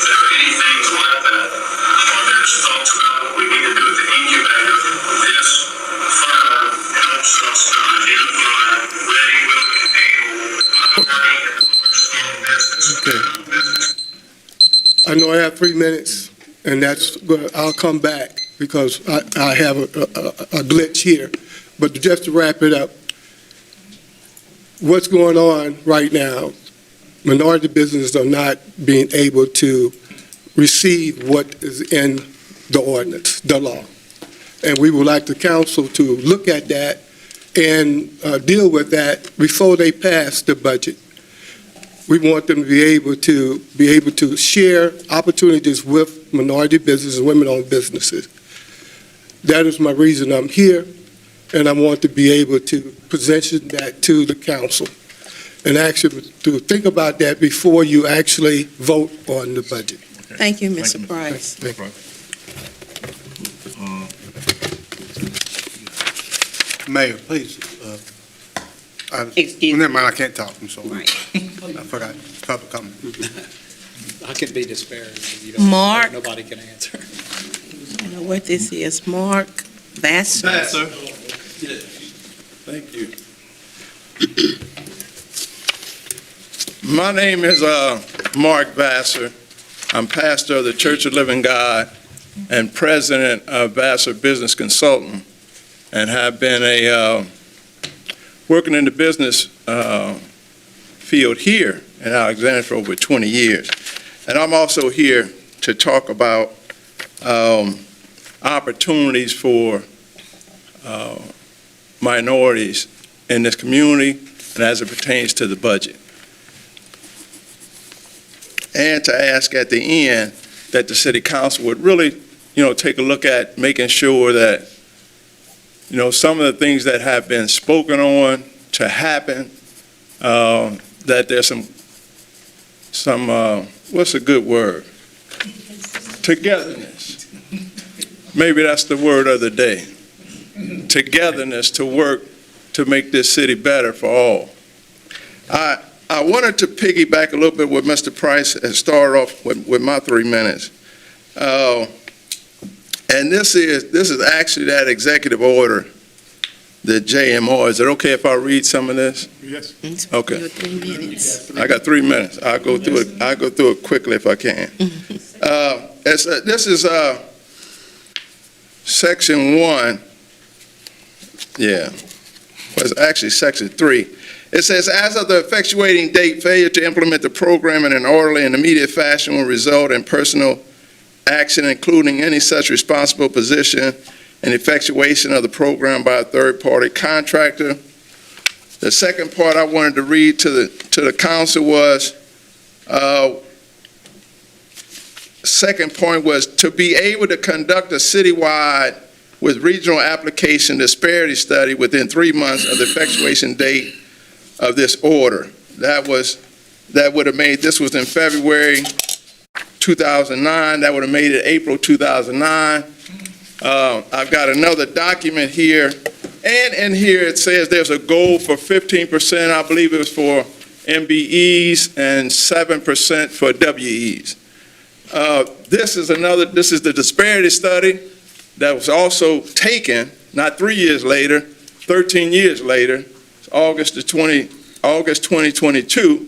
And a couple of points I just wanted to add. How much time I got? I know y'all tracking it. Okay, I can take my time. Okay. Part of this disparity study in this summary, I wanted to read a couple of points. It says it's about 30% of the firms in the region available for city contracts are owned by people of color or by white women, 15% people of color, 50% white women. Number 3, I know I'm running out of time. I'll just read this last point if I can. City utilization of minority and women-owned firms is less than what might be expected based on the availability of city contracts. And it goes on to say that there was in the study, only about 6% of the city contract dollars for 2015 through 2019 went to minority and women-owned firms. And it was far less than what they recommended, which was 20%, but it was still only not even quite half of what it was for what the goal in the ordinance was. And I would just ask for the city council that before you pass this budget, and that there will be some collaboration to really move this forward so we're not here another, 13 years or some other time. What Right. business do you have, Mr. No, this I'm- is a public hearing. I'm a This is- consultant. This is a public hearing for the public. Yeah, my company is Vassar You get a Business chance to Consultant. answer. I don't know. I'm the president of that company, so that's why I'm, Thank you. thank you. Ms. Christoph. Good evening again. A good friend of mine told me, if you don't know your numbers, you don't know your business. And if you don't know your business, you can't grow your business. And in looking at the diversity plan, I'd ask everyone to show us and help us to be able to see where the growth is, where the intervention is being assessed. We know that the plan is there for us to expand and contracts to minority businesses and women. We know that. I believe that it's the administration to help increase that. It'll increase the economy of everybody. But what we are not seeing is where those numbers are going to. And that leads others to believe that there's nothing happening. And if there's nothing happening, then the numbers will show it. One thing I think we all can agree on is that numbers don't lie. So whatever that percentage is for minority contracts, one time it was less than 2% that was for minorities and women. And out of a $125 million budget, if I'm calling the right number there, we should have more than 2%. I don't know what the current number is, but we need to see what that growth is in the inclusion of minority businesses and women-owned businesses. And I ask that there be something, a system in place where that is continuing to be known to the public. There is a lot of mistrust, and if we had the numbers, which we couldn't lie with, numbers don't lie, then I think that would help with the relations going forward. Thank you. Thank you. Is that it? Mr. White. Yes, ma'am. Thank you, Madam President. Again, I am Mr. Cornelius Lawson White Jr. I live at 3638 10th Street in Alexandria, Louisiana. My zip is 71302. My phone number is area code 318-446-6934. Just like the three people that just spoke here, there needs to be more minority outreach and stuff, and Mayor Hall was working on that with a disparity study that he had. Now, I don't know what Mayor Roy has been doing or anything like that, but he always blames Mayor Hall for different things and stuff. But you're the city council now. You have a chance to make a difference in this community and everything, and I hope and pray you will. And God bless you, and God bless America. Thank you, Mr. White. That was it. Yep. Discussions, all in favor? No. Who we have? Close it. We need a motion and a Close. second To close the budget, close the public hearing. close the public hearing. Moved by Councilman Fowler, second by Councilman Ballard. All in favor? All in favor? Any opposed? Motion carried. G, consent calendar. Number 1, introduction of an ordinance authorizing the mayor to accept the low bid submitted for operating supplies for the electric distribution department. Number 2, introduction of an ordinance authorizing the mayor to accept the low bid submitted for full spectrum imaging system 2, color lab system, and full spectrum imaging system 2, color mobile system for the police department. Number 3, introduction of an ordinance authorizing the mayor to accept the low bid submitted for electric meters and accessories for the electric distribution department. Number 4, introduction of an ordinance authorizing the mayor to accept the low bid submitted for operating chemicals for wastewater department. Number 5, introduction of an ordinance authorizing the mayor to award professional service contract to Marmar, LaCroix, and Hickson for the West Alexandria wastewater capacity and planning study.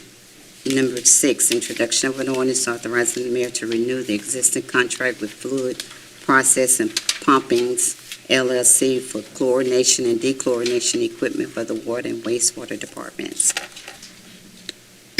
Number 7, introduction of an ordinance authorizing the mayor to execute a grant contract agreement with Louisiana Community Foresters for the Alexandria Zoo invested tree removal project.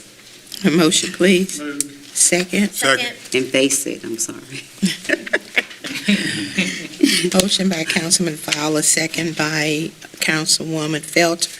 Any items to committee? H, resolution. Resolution to co-sponsor 2026 Pops on the River Courage in April 2026, presented by the Rapid Symphony Orchestra. Motion, please. Move. Second. Second. Motion by Councilman Ballard, second by Councilwoman Felter. Public comments, discussion, all in favor?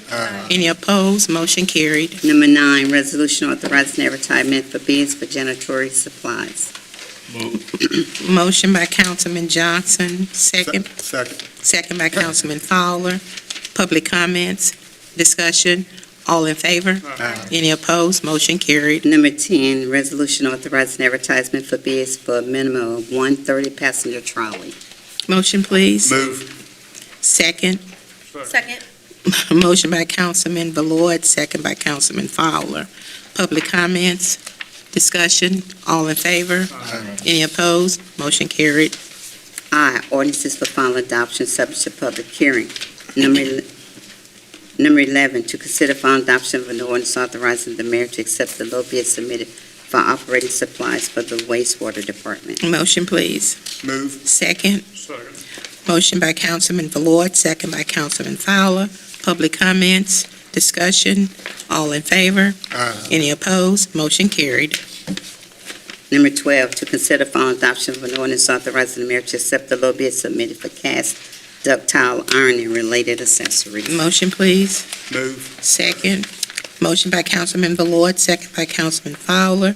Public comments, discussion, all in favor? Any opposed?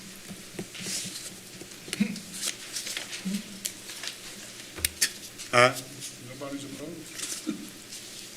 Motion carried. I don't know what Jim said. What Jim said. Oh, he said aye. Number 13, to consider final adoption of an ordinance authorizing the mayor to accept the low bid submitted for operating supplies for the gas department. Madam President, we're going to delay this item for 2 weeks. Motion to delay for 2 weeks. Need a motion and a second. Motion by Councilman Ballard, Second. second by Councilman Fowler. All in discussion, all in favor? Any opposed? Motion carried. Number 14, to consider final adoption of an ordinance adopting the operating budget for the city of Alexandria for fiscal year 2026-2027 to make appropriation for the ordinary expenses of all city divisions, department, office, and agency, pension, and otherwise providing with respect to the expenditure of appropriations, authorizing contract and insuring agreements for the employees' benefit, including health, life, and other optional coverages, authorizing contracts for ordinary expenses and other insurance, including general liability and workers' compensation, adopting the capital budget for the city of Alexandria for fiscal year 2026-2027, appropriating funds for the capital budget for the city of Alexandria for fiscal year 2026-2027, and providing for capital expenditures and other matters with respect to appropriation and the expenditure of funds pertaining thereto. A motion, please. Move. Second. Motion by Councilman Ballard, second by Councilman Fowler. Public comments. Ms. Bell.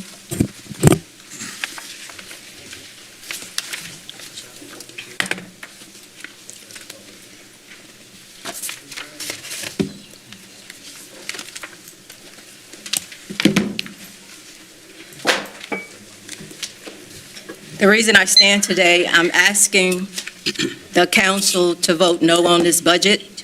Mr. Johnson, I think you might be the president of the Finance Committee. Correct. Upon looking at the video of the budget meeting, I didn't hear you ask too many questions.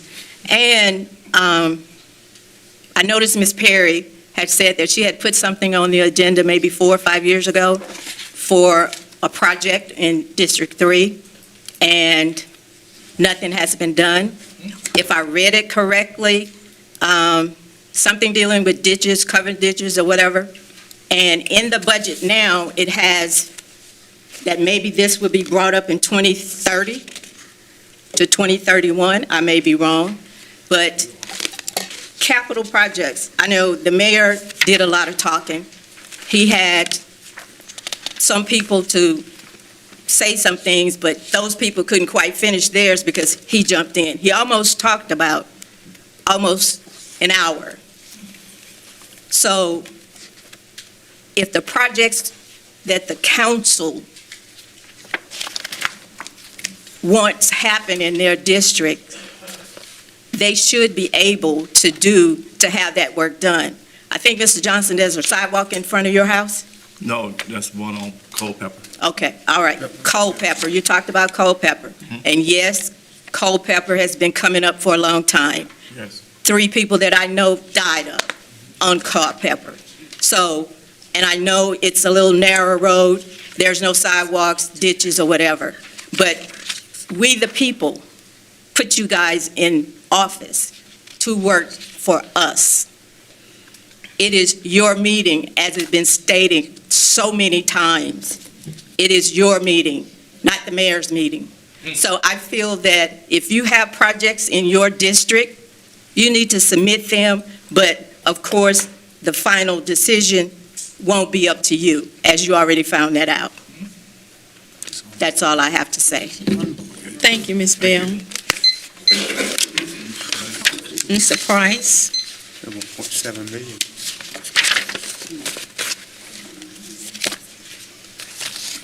Madam President, I stand once again before you, asking this council, who is the keeper of the funds for this city, the administration carries out the policies. We talked about the DE&I program, the ordinance that's there. We're asking the council to require an implementation of a plan where the full small minority business program is embedded in that ordinance. Over the years, we have not seen any information. We talked about numbers and to be able to share what is the data that shows that the plan is actually working. What the plan should include, and what in the implementation plan, we want procurement access, bonding assistance, financial support, outreach certification and coordination, and monthly quarterly reporting.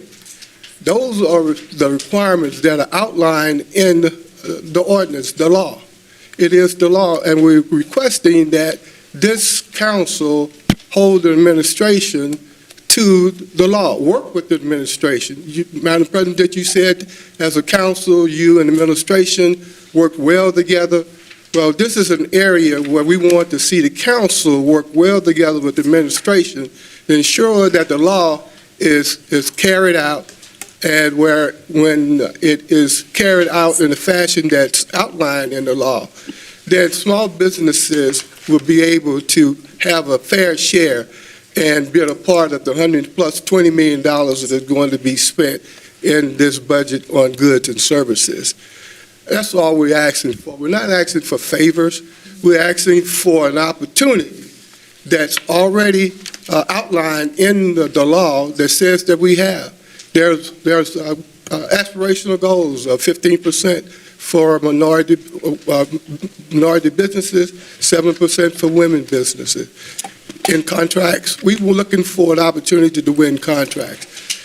Each contract that goes out, each RFP that goes out, has a clause in that RFP that talks about the AFEES program, and that each contractor, if they're going to bid on government contracting, they need to make a bona fide effort to go out and ensure that they're seeking out minority and women-owned businesses. That's a part of the law. And so we're asking that this council consider, before they pass this budget, maybe a pause on the budget until they come up with an amendment, some form of fashion that will require that the law will be carried out in a fashion that businesses like mine can go out and be able to compete and win business. Thank you. Thank you, Ms. Price. Discussion? Yes, Yes, sir. Madam President, Council and Mayor, in response to listen to these gentlemen asking about the fairness, Mayor, I recall Mr. Price being here last year and being told some things was going to be followed through on. I'm respectfully requesting a quarterly report on the progress of small business initiatives. The report should include the following: name of small business gaining a city contract. 2, the amount of the contract. 3, percentage of stated goals set by the mayor. 4, was the contract awarded to a local vendor? And 5, how was small businesses notified of the opportunity? That request is from me to you for the council. Madam President, if we could go to the budget book, I have some things that during the course of the time we departed last Tuesday that I went across, and that was troubling to me. Page 161, item 480223, salary, mayoral assistance recreation coordinator. Last year, they received $76,500. This year, it's being asked for $99,500. That's a $23,000 raise in that month, for that year, from last year. What did they do so significant to require a $23,000 raise? Mayor? Dr. Skip Fox, do you know Dr. Fox? Who? Dr. Skip Fox? Oh, yes, I know of him. He's the recreation director. I'm sorry, I keep hearing talking, I don't know where. Is it Keith Fox? I didn't say anything. Is it Keith A. Fox? That's his name. Yeah. Dr. Fox. So Dr. Fox is the rec director. I hired Dr. Fox on the deal of the 99.5. And when we hired him, there were a couple things we asked that he do. He wasn't sure when we first brought him on if it was going to be full or part-time. And so I told him that we would do some assessments along the way. The 99.5 was the agreed price that we would get to from the first time I talked to him. And we wanted him to commit that you're going to do this full-time, this will be the job, and we kind of want him to go get a rec certification. Dr. Fox he's eminently qualified. He ran a bunch of stuff in kids' ball, and that was the deal. So quite frankly, he stayed under that probably too long. When was he initially hired, sir? Excuse me for cutting off. So you're asking me this at 7. If you would have just sent an email today, I'd have all this and I'd have him here. I had no way of knowing this, but if you will permit me. Is your HR person here? No, Dr. Fox is upstairs. I'll have him come down and he can answer any questions you have. Okay. Okay? I mean, this meeting has been planned, so I would assume. Well, I know, but how would I know you were going to ask about that item? It's not a gotcha. I went through, after we went home, and I went through the book. But how would I know that would be your question? Well, sir, you prepared the book. Yes, sir. Someone in your department prepared the book. Let me correct that. And that was the statement I'm asking of you. That's one of 2 statements I'm going to ask of you. My answer is the agreed price for Skip was $99.5. And I just explained, and we weren't sure, are you going to be full-time or not? He was full-time the whole time, if I recall right. And there was some certifications and things we wanted him to get in rec. And we wanted him to meet certain goals. And so, under the charter, salaries are the mayor's prerogative to do. And that salary was set at 99.5, and so we added it to the budget that way. So it's technically not a 20-something $1,000 raise, it's a catch-up to the deal that we made. Don't do them all that way, but did that one that way. So you're saying that the caveats that he performed, I'm gonna give an example. If he did so well, we're coming up on an item in 16 about Cheatham Park, I think it is, 17.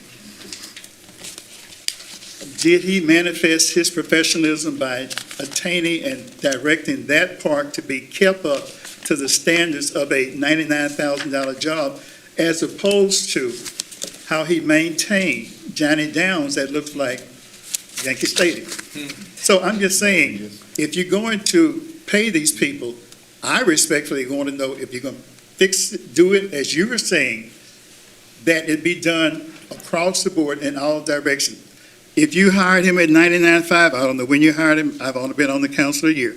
I see 76.5. He worked for that last year, 76,794 last year before that, and he was satisfied. He stayed. So that was my question about that. That was puzzling to me, and it is your prerogative to pay those people what you pay them for. And if, while we're talking about cost, if you would go to page 128. Can I tell you about I Skip? just want to give you, I'm just giving you Okay, my stuff so you can get your people together. Well, I was giving Michael a chance to get Skip. So in 2025, there were 18 specific programs that utilized all community centers, enrichment camps, art camps, theater, Friday night hoops, litter prevention, back-to-school bash, health fairs, business summits. Daily programming by Dr. Fox, adult fitness, open gym, pickleball, senior programming, line dancing. Those were programs under him. The events he accomplished in 2025 were 16 special events, free and open to the public each, approximately 150,000 attendees, and all of the events and community services that he was a part of. In 2025 on Parks and Rec, your question, 15 special events, the Kids Fest, the Run Walk, the Party in the Park series, basketball tournaments, sports camp, pickleball tournament, 8 partnerships with other organizations, and Dr. Fox, 49 tournaments and rented play with the $2 million impact. That was Dr. Fox. In 2024, also when he worked in programs, so you can see that he grew, he had 13 programs. He had the daily programming of adult fitness, open gym, pickleball, senior programming. So you can compare the programs and see that he grew it 13 to 18 and added 2 other line items under daily and 2 items there. So there's growth from 25 to 24.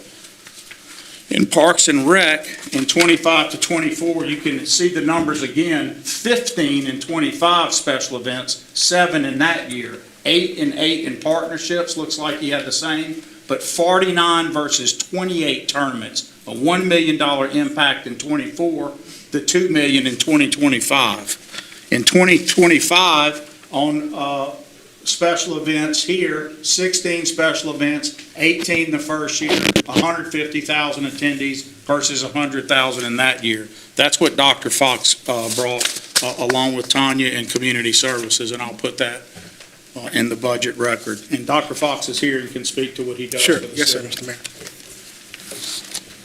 Yes, sir, I'll entertain any questions the council may have, sir. I asked the question, he gave the information, but ironically, he said I should have given him a heads up, but you came down with all these pamphlets. That's because I try to be prepared like a scout should. Well, it could, but my question was, Mr. Fox, when was you brought on? Dr. Fox. Excuse me? Dr. Fox. Dr. Fox, they're Dr. telling me. Fox. Respect him. Dr. Fox on Councilman Green. Yes, sir. When were you hired, please? December of 2023, sir. December of 23, and I gave you 24 and 25. Thank you. That's all I needed, Dr. Fox. Thank you. Thank you, Dr. Fox. Yes, sir.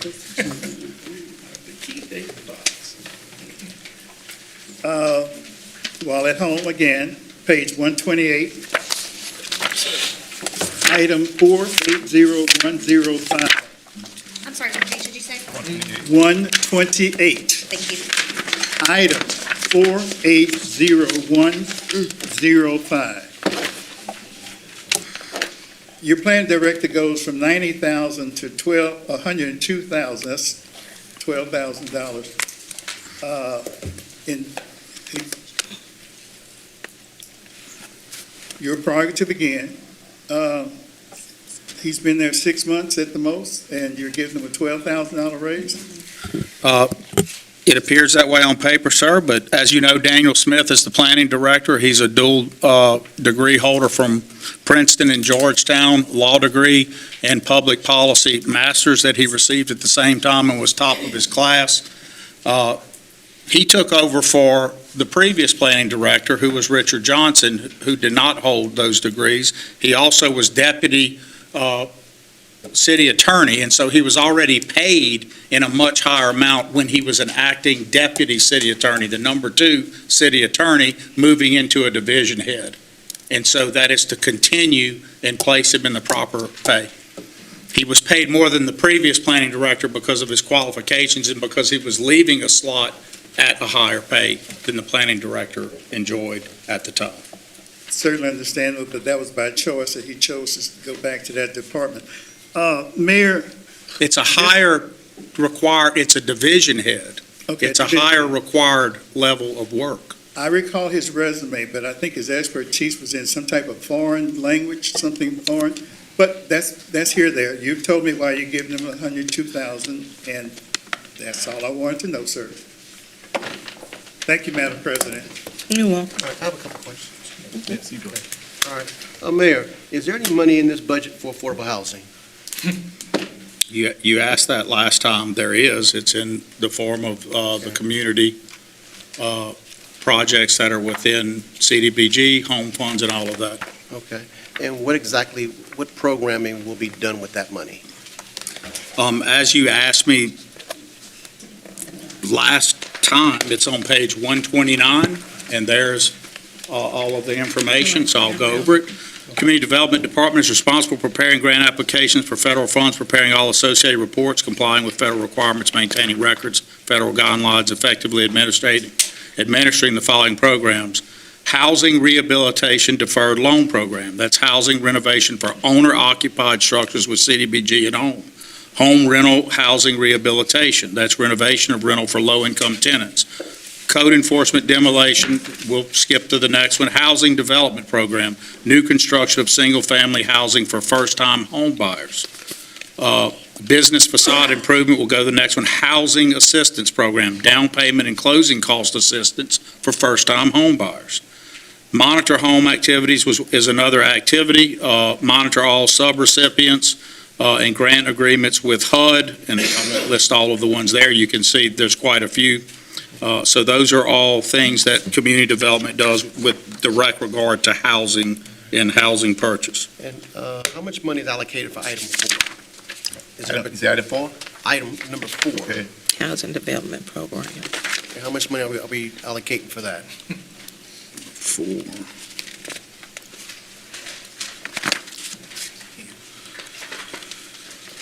What page, Mr. Johnson? 129. So it's going to be from on 131.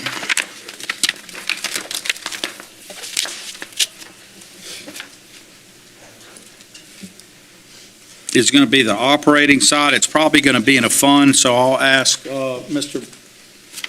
Caffrey, why don't you have Paul check with Shirley and them at Community Services. It's going to be in a different fund. This is going to be their operating. So we'll have to see what the fund provides. As I said last time at the meeting, going by memory, 530,000 or so in probably CDBG funds and another 300-something thousand in home funds is a guess. I believe the total is about 900,000. I see Daniel's here. I didn't even know. Daniel, do you know the answer? You're basically correct, sir. And a lot of that carries over year.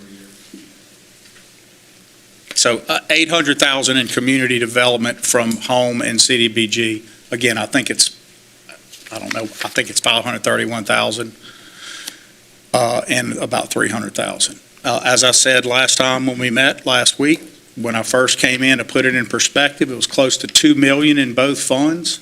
That's how much has been lost in federal support over the years. And the funds are budgeted at MBA because you don't know what the amounts are that change each year until that time. So that's when we put them in, and you would see the amounts.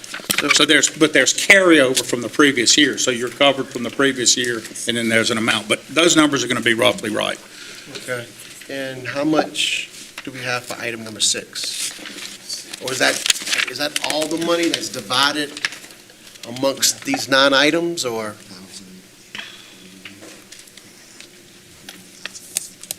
He says 500,000 in home and 300,000 in CDBG. I said 531 in CDBG and 300 at home. It's flipped, and I'm off by 31,000. And item number, okay, so 1 is 500K, and number 4 is 300K. Yes. And how much for number 6?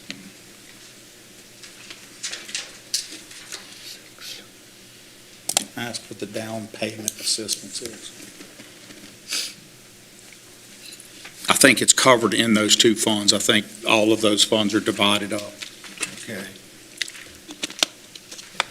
So it's your appreciation that 800,000 is allocated for items 1, 4, 6, and 7? I'm going to defer to getting the actual information rather than Okay. guess. All right. And that person's coming down to talk to us? The HAP payment is included in those amounts. So can you tell me again which items are covered by the 800,000, which numbers? See, community development is covered by the 800,000, give or take some of, I can't say that each grant part that could be this, but the funds that go into any housing payments, assistance, et cetera, are covered by the 800,000. Okay. So, but I'm looking at items 1 through 9. Can you, tell me which items are covered by the 800,000? I think I just did. All of them? Did you hear the number? 800,000 covers all the items for community development, which is 1 through page 9. 129. 1 through 9. But there could be in this additional grant funds that they seek for rehabbing a building, or, for example, the bus interchange project. Those kind of things could lead to other grants and opportunities, which I know that we've had. I just don't know them by heart. And we've applied for additional monies. Correct. But we won't know if we receive those until later on the year. I want to be clear. It's possible that someone on staff knows about receipt, but they wouldn't be new budgeted until MBA. And anything from the current budget we're in will carry over now anyway. And how So it much- always carries forward. All right, and what's the carryover? Well, that is, I have to know there's no way to know that sitting here right now. Okay, all right. It's being spent, so. I'm just talking from last year.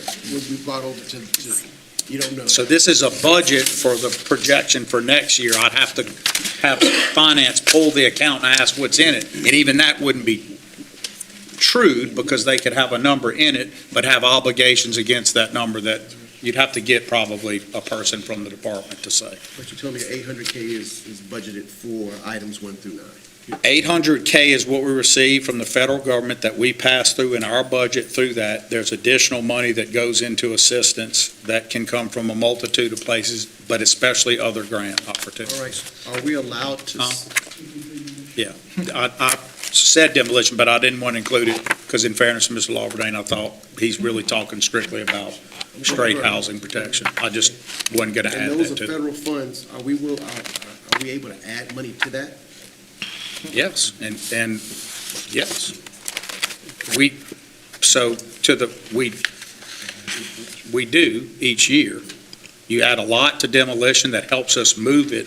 One of the big problems with some of those funds is being able to utilize them and getting through it. And we've increased demolition, as you've heard comments from the cities. We talked about it from citizens. We're moving a lot more. So we are in a constrained position that I've said before to the council, that you could add 2 million to it and you can't move that in a year. What do you mean? So some people have the idea that if you had an unlimited amount of money in a city, it would just automatically be able to be spent at that amount.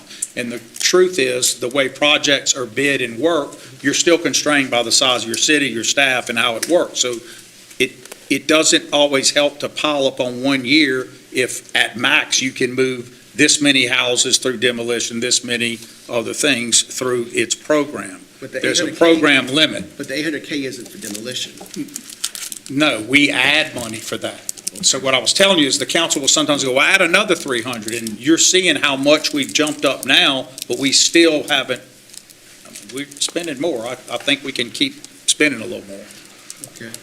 Well, In other words, the staff is meeting your expectation of adding money. My point is, if there was 200 million in the capital budget for the city, unless you just spend it on something crazy, you can only move 30 million a year through it if you were, when we were doing Spark, that was with a bond behind it. In a non-bond year, if you're setting it on fire, you're moving 13 to 15 per year of a 5-year capital budget, per year.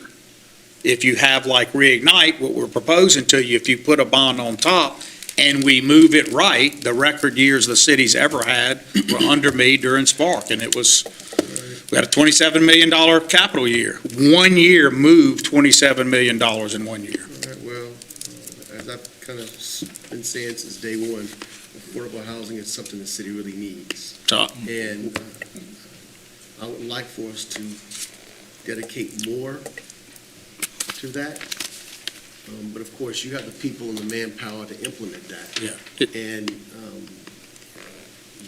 you guys are the ones, in community development, Mr. Smith, you guys are the ones who implement these programs. As a body, I would just like to express my desire to do more in that regard. And we're going to ask y'all for more money in the next year to do just that. Okay. All right. You don't have to do it today, but we're going to be asking you for more money, and I know you'll carry that water for us. Okay. I'm sorry. Go. No, you go ahead. All right. Also, we have Safe Alex officers. During the committee meeting, I expressed a desire that those officers have some sort of training in de-escalation and mental health awareness. We went down a discussion on that issue. As I prefaced it in the meeting, we need to find a way to deal with crime. Those guys appear to be helping. I see them around. Thank you. I just want to see us take some non-conventional approaches to dealing with crime, given our current gun ownership laws, and a lot of young people who think a gun is a solution to their problem. So I would just like to make sure that those Safe Alex officers, there's some money available for training, or for us to hire people who do have that training to deal with de-escalation and touching people that we really can't reach. So de-escalation occurs with full officers.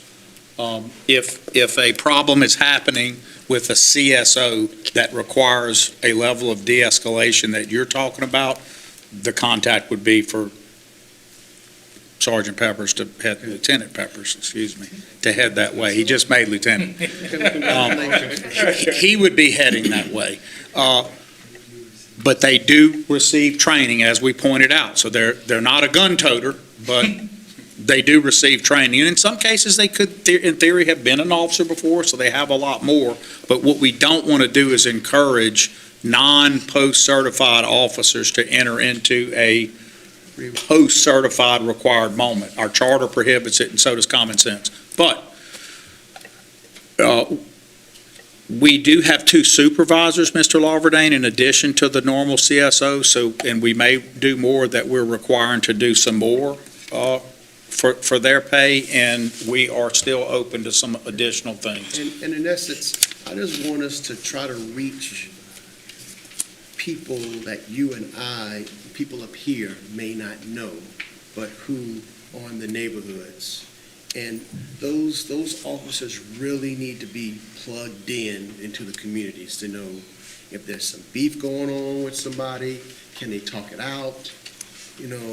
just really, those guys and those individuals need to be really connected to their neighborhoods and know the people and know who they're dealing with. On a community police level, the CSOs are there to help relieve them so they can get more back into that. Dr. Fox, and we sort of discussed earlier, with his training as Dr. Fox, he's a mental health professional, and he actually puts on, in addition to them training with the academy, and it happens to be Lieutenant Peppers over there, who trains the CSOs. Also, Dr. Fox does a mental health component for the CSOs. All right. And also, lastly, an issue that was mentioned by Mr. Price and Reverend Vassar and Ms. Christoph, minority contracting. How are we looking on that issue? If you will wait, I can get the last report. I think the last report we received was very positive from when we came in. I think goals, which is really a good place to be. 15? I want to make sure the last one I looked at that's been, a quarter that we'll look, but people have to remember, I understand the comments that the council decides when RFPs come in, the council sits, Mayor Roy doesn't decide those. People can think that all they want. I don't go pick contracts. Contracts come in and people in the administration sit with you guys and an RFP comes in and y'all make an award. Bid items, which we get the most complaints about from citizens, we don't have any say. It's a sealed bid. It's open and the lowest bid gets it. In fact, it can be frustrating because the local person might not be the lowest. And we're not allowed to load that in any way. That bid comes in low. We are allowed to write bids with certain specs and try to help ourselves there, but we can't legally write, for example, only a local person can get a bid. The state law doesn't allow it.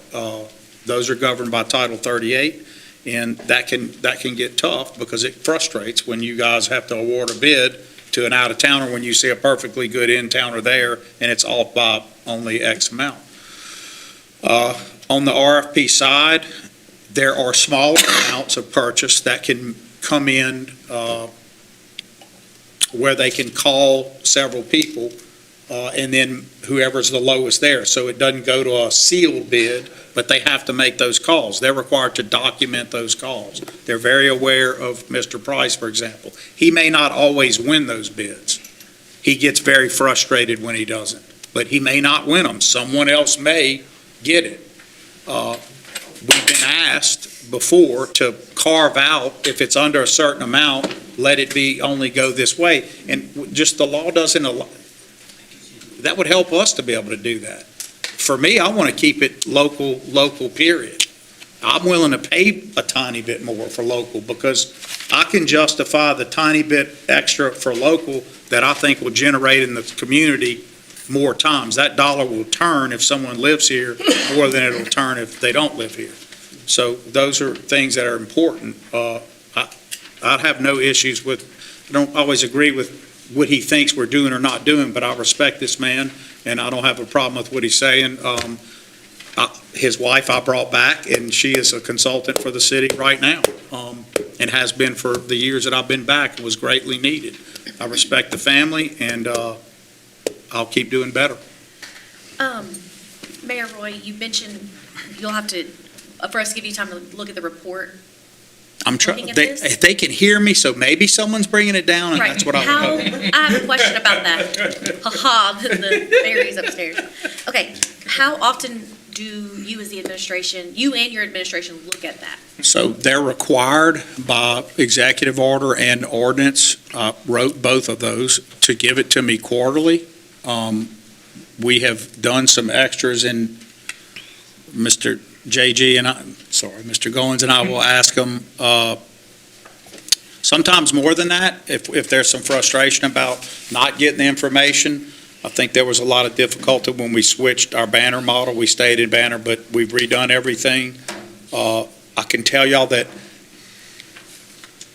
when prepared to do it, I will do more. I didn't there were public comments, I didn't comment to them, but there's just so much misinformation that gets out there that if someone's applying a fraction to it, they're going to get it wrong. So you heard several times $120 million in goods and services. I heard that several times tonight. It's not that much. It ain't close to that. That's completely far from true. So the operating budget itself, if you flip to right in the beginning, is probably 78 million, right? That's the operating part. Of that 78 million, I'm going to say again. What page are we on?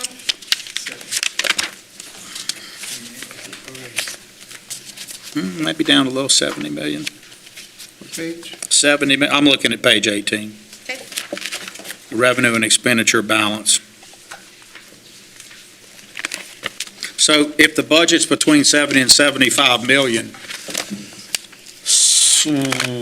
two-thirds is going to be in, guess what? Salary.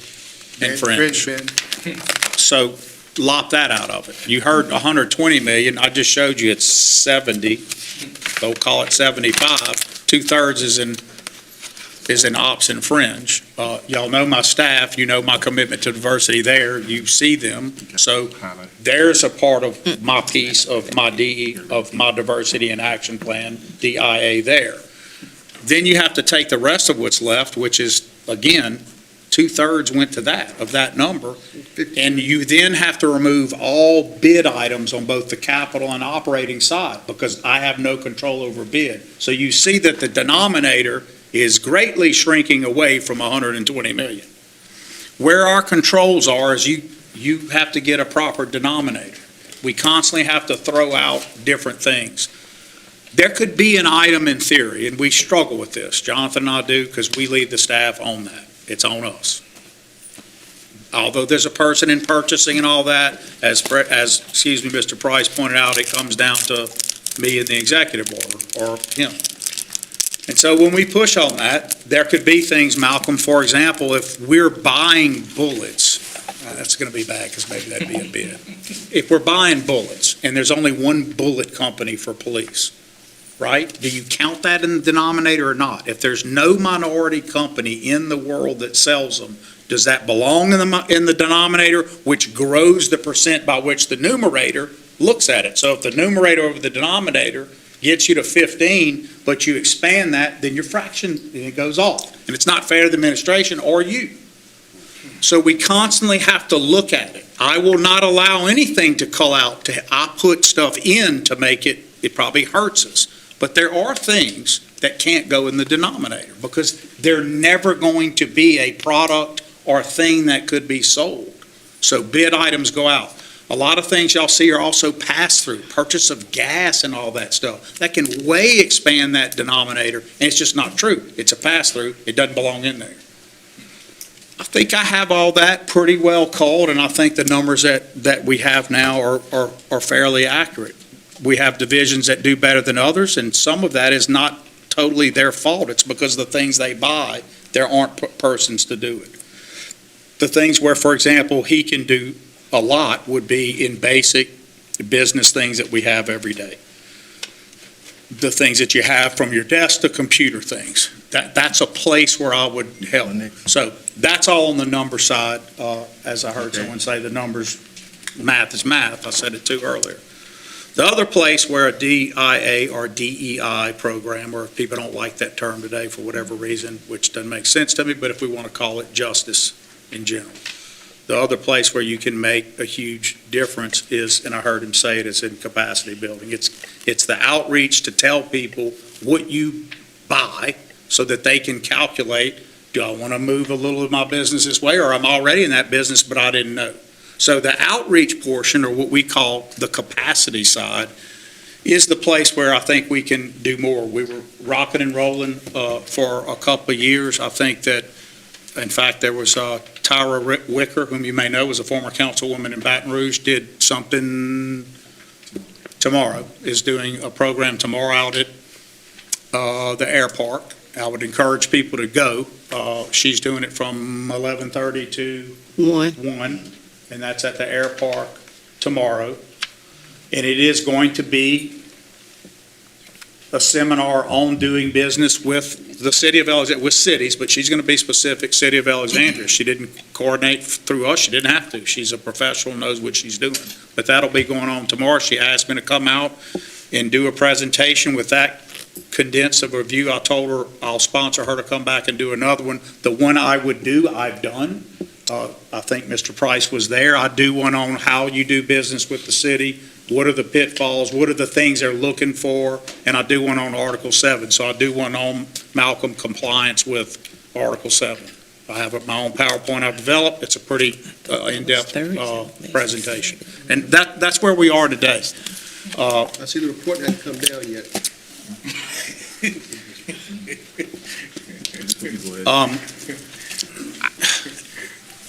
Look, I would hope that we could, I see you smiling about it.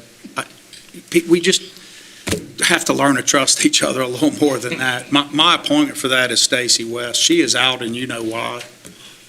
Maybe you don't. Mother's passed. Her mom's passed. Oh. So I'll just leave that at that. Okay. Okay, so, I asked the mayor I emailed my, request to the mayor. And the main thing I had was the improving of drainage, the closing of the open ditches, and to replace some water mains, install street lights, and overlay some streets. The mayor is gonna meet with me, him and Mr. Gill, Mr. Wickerson, and Attorney Goins, and we will go over the items that I actually request to be done. And once I meet with those people from the administration, then I can let you all know.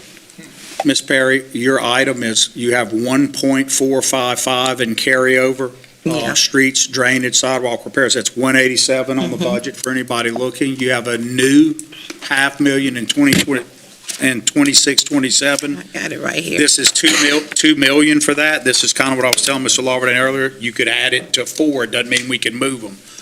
I have your list. Your list was placed at the end of last week, but I know not later than the beginning of this week. We're only 2 days in. Into Mr.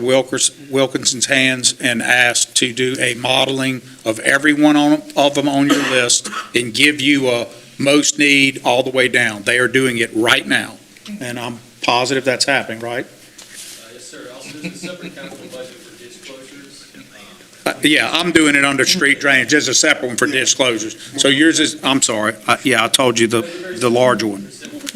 But they're similar, and they'll still be rated in that way. Mr. Johnson, Marcus in down here, but he went to your request, and they looked at that yard, and they started on a project for that right now. So that request you made, they're on top of that. I wanna go next.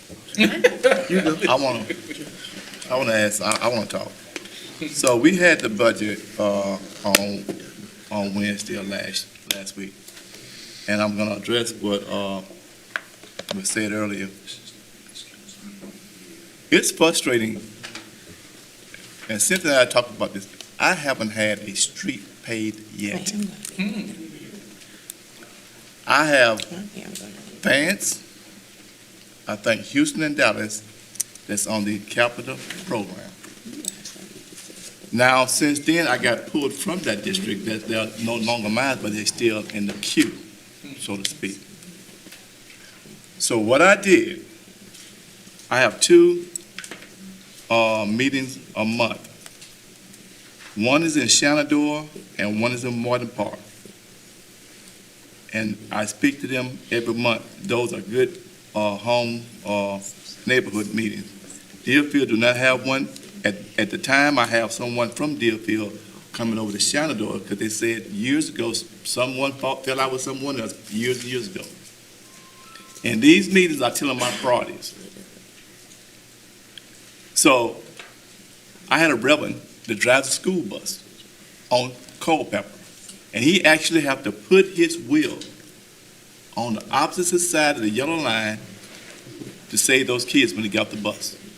So I told everyone in those 2 meetings that I talked to, everyone, I say, Culpeper has to be a priority because the safety of those kids. We are frustrated. You think you're frustrated? I'm frustrated. You know what question I get asked most? I get asked this one question more than I get asked any question. Gary, why do you do this when you don't have to? I do it because I think I can make a difference. I think. And when November gonna come, and one or two things gonna happen. I'm gonna be elected again or I'm not. One or two things. There's only two things that can happen. It's a pleasure. It's an honor for me to be council. It is an honor. Everybody knows I'm twice retired, so I have the opportunity in the morning to get up sometime, ride around, go to Peabody and talk to her, disturb her on her job. I don't have a job. Because I don't have a job, and she's frustrated, I'm frustrated. And now that this is new administration, we don't know what kind of money we're getting from federal government. You don't mean this administration, you mean the big administration. The big administration. So, I know what this young lady right here goes through. She sometimes almost cries because she can't get anything done. And I can't. And it's frustrating. So in that meeting last Wednesday, we got our books like 2 weeks in advance. So I had a chance to go through all of everything. I said, no, what I'm gonna do since I can't get anything really done. You know that sidewalk in front of my house? Hosman got that done like 20 years ago. I'm still getting stuff done. The last guy before me just left out of here. Mr. Porter got the generator in Martin Park. I don't take credit for none of that stuff. We said and we said and we said and we talked and we talked and we talked. I got a room in my house I call the situation room. I got all my freaking awards on there, and I sit there sometimes. I sit there when my wife is in the bed, and I think of all the things I've done and all the places I went. And some of them was not as bad as Alexander, but few of them was. We are trying to get there. I am so glad that Ms. June prayed for us to get along, because that first meeting was almost an hour and a half of us bickering. And all I can tell you, all I could do is do my best. I'm in Deerfield 24/7 every day. I go there. I have friends down there. We got a project. We got a house about to sink, and I'm so glad the administration took that and put a priority. The guy dropped a stick in his yard, and it goes all the way down. That's right there on Eagle Way. And he's concerned about his house shifting, and I'm concerned too. The guy next door, though, I grew up with him. I was a little bit older than he. So I feel the frustration. I'm frustrated. So in that meeting, I say, I'm going to try to get Culpeper. I know there's some work done on Culpeper years and years ago. But you cannot walk because you got to walk in the ditch. I asked for that, and I asked my two parks, because I know other parks already got contracts. Those are two things. Maybe I could get one of those things. But I'm going to say it again. I'm honored to be a council person. And all I could do is tell y'all the truth and to do my best. That's all I could do. Thank you. Mr. President, Chairman, just two easy questions. Mayor, the request I asked about the quarterly reports, when will we be able to start expecting those? And who's responsible for getting the word out? What department that falls under for all these feds we have? Who do we have for advertisement? Who do we have for advertisement? Who do we use as advertisement? Well, the community services director is responsible for getting it out. I don't know who all she uses. I don't do those decisions at that level. That's why I'm asking the questions. Yeah, I'd have to ask Tanya Corley. Okay. Thank you. Do you feel like it's not getting out? A lot of people not, it's getting out, but a lot of people aren't, a lot of John Dewars aren't areas, people that don't follow, don't go on our webpage, don't follow KLB, are not getting it. We use a lot of radio too, though. Okay. So Ms. Corley would be the person that would select the radio stations. I don't know that she selects them, or she might hire, huh? Yeah, yeah, there's probably some media buys that occur, but, obviously, Sinlaw Broadcasting, Jerry, there are people that get those, the two main guys that are doing radio. And then there's going to be a little more selective stuff on social media that's not just our page that gets it out. And, but generally, not just radio and TV. I mean, there's other things, but those are going to be your big ones. Okay, thank you. And if you have a specific thing, tell me. I'm not trying to. Urban Cast. I don't know if they do that.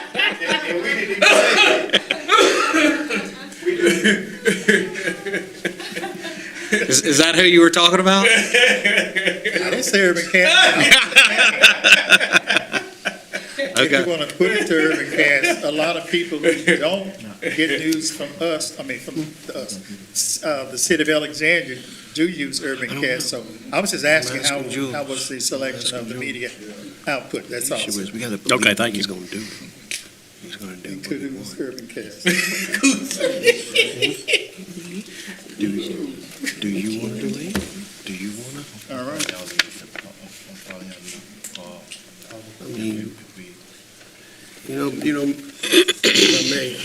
Mayor, we've heard a lot of discussions, and we've heard a lot of things said, but I think you will agree it's kind of unfortunate that some of the things the council lady from District 3 has put forth, and they still haven't been addressed, correct? It's like the previous, with the previous administration. And certain things that the councilman in District 2 has put forth, and they have not been addressed either, correct? Well, mine was addressed, it went to They're in the capital. No, it's in the capital. I want to make sure that my two parks, I'm gonna get those two parks, and I have my list going up on Thursday. But Mr. Johnson, when we did the project, we bid it. Yeah. And so those are bid. We can't change that. And then we said, when you came after it was already bid, we said, I told you at what you're asking for, I can get that another way through another project that won't go. We'll just move it. That's easy. But it's not fair to say, when we put out the bid, Man, that was the parts we agreed on. I understood it, but I came after. That's understood. The contract, the bid is already out there. I don't want to add to that bid. I want mine, like you said, separate. I want my two parts separate, and you agreed. I think we said the same thing. Yeah. Mr. Green, do you have? Yes, but it's only in here. Okay, I got it. And Ms. Perry, the most money in the capital budget is in District 3. Yeah. We're going to get all that broken down by district, who got what, and we'll, Mr. Green, do you have any? We're gonna see. That you want to address about this? where I budget? spend the money.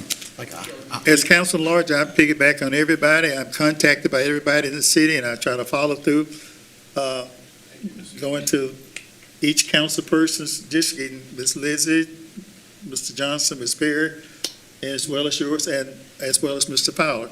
So I'm here for the citizens. As large, I respond, and whatever projects you guys are asking for, I'm in support of that. Because I know definitely over there in the park area, you have some horrible streets. And so there are bad streets all over the city. So I'm here for everybody to work with everyone, and prayerfully we'll get something done to move forward for the city. But let me ask, Mayor, the budget, if we delay this 2 weeks until everybody is satisfied with that, would that be a problem? I didn't hear what he said. we delay it asked- for 2 weeks, would that be a If we problem? delay this 2 weeks to our next Tuesday's meeting, the 21st, so everybody can get squashed and done with what they want done. Yeah, this is your budget now. I've heard a comment earlier that the mayor talked for an hour. That's because, Well, I didn't say that, so anyway. yeah, Ms. Bell said I did. I did because I'm required to. It's the mayor's budget under the charter is presented, just like the executive does at the state and all over in cities. So it's mine to explain what the features are each year. I'm required by the charter to give a message, and so I do. And as you see, I come prepared to meetings to try to answer questions because I think that's my job. So if I talk more than someone else, it's because it's my budget responsibility to do so. Once we hand you the budget and it's yours now, it's yours. So now you can delay it and do whatever you need to do. I do have an amendment that I'd like to present on behalf of the council when it's time. All right. Delay 2 weeks? Mr. Johnson, it's you. No, it's back to the presidency, running me. My question is, when we delay it for 2 weeks, what exactly will you guys be doing? What is it that you want to do within the 2 weeks? Meet with the administration. I want to have my meeting like you, but I want to have my stuff typed down. Like I had it planned for Thursday, so 2 weeks is excellent for me, so I could get my 2 things up to the mayors and get a date. Just so we know, it's yours to delay 2 weeks, as long as it's for May, it doesn't matter. Right. But Yes. the projects you're saying aren't going to be listed. That's not how No. they're listed. They're going to go in one of these. Right. So if that's that's what the Madam President's asking, if that's all that's holding it up, there's no reason to hold up the budget for that. You just switch them around when you want to. That's your right as a council person. Well, let's not, I think that the thought is, there's some talk of delaying and have a conversation with you, and let's take that course of action, so that the other colleagues can feel satisfied that their concerns are being addressed. But what will happen, y'all always do this, but you never do anything in the 2 weeks. That's what's so funny. I could name all of the requests. That's what Madam President's trying to say, like, what's happened to now that it's fine, but Because we're gonna, the public's gonna, there has to be a meeting then in 2 weeks. We'll need to see those meetings with you guys, because my bet is you're not gonna meet. You haven't before, you might this time. But let's make the record clear. All right, we'll do it. It's not a wow, it's the truth. Okay, all right. Do I I the think eighth. make the? I can support delaying 2 weeks in good faith that the people that want to meet, I don't personally need a meeting. It sounds like there are some people who want a meeting, so if that's the case, Okay, so I move that we delay the budget for our next council meeting. I second it. And Okay. I'm asking that we're delaying Sorry this. for trying to do this favor for you guys. So what I'm asking you to do is make sure, Councilman Green, Councilman Johnson, Councilman Lawberdane, that you guys set up your meeting so that you can get the answers that you want. My meeting has all, Let's amend it before we delay it. okay, and also, we're asking for a salary increase for our city clerk and administration assistants. So, we need to vote on that? To amend, you need to amend the ordinance, the budget to add that to the, Okay, so I amend the budget to add the salary increase for the city clerk and administrative assistants. I need a motion. Okay, hold on.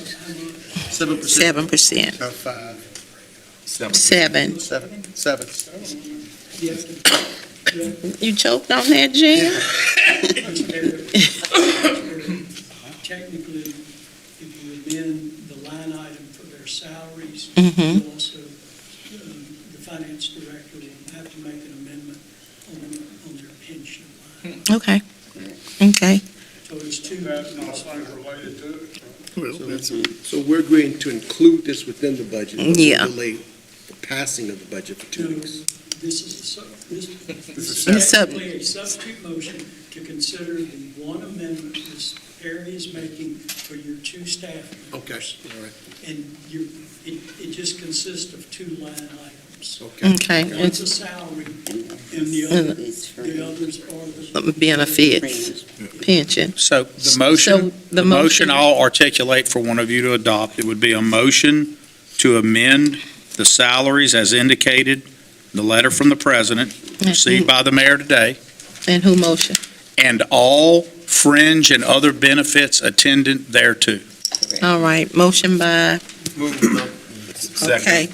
Motion by Councilman Lawberdane and second by Councilman Johnson. All in favor?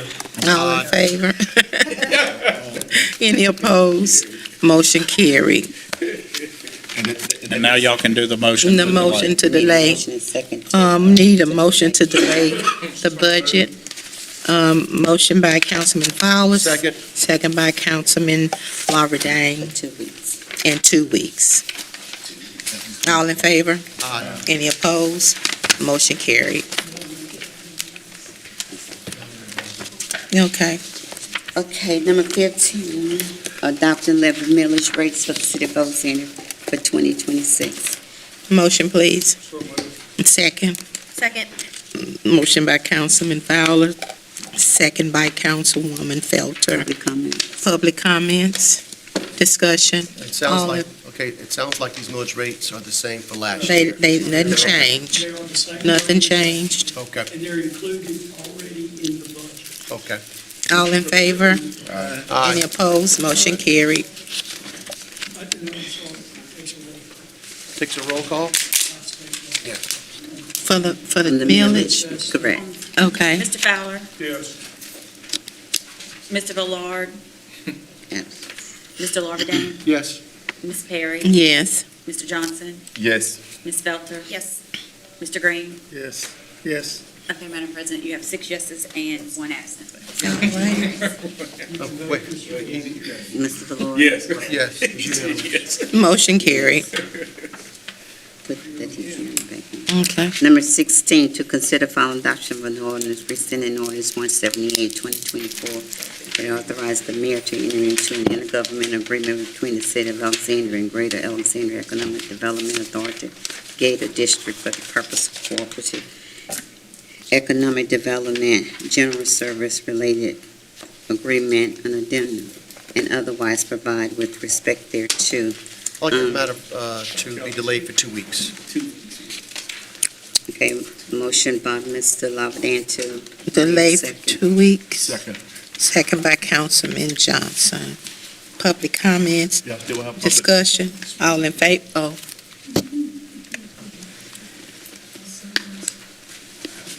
I'm just disappointed Ms. Felter had to step out, I understand.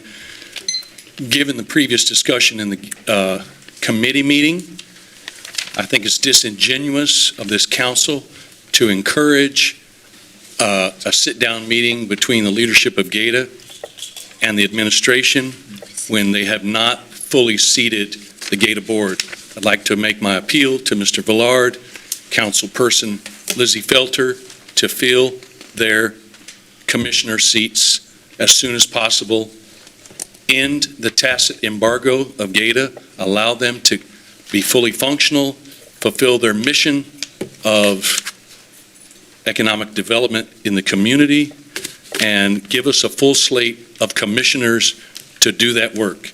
We're going to ask them in this room to do that work, then empower them to do it with your commissioner seats. Thank you. and somebody else.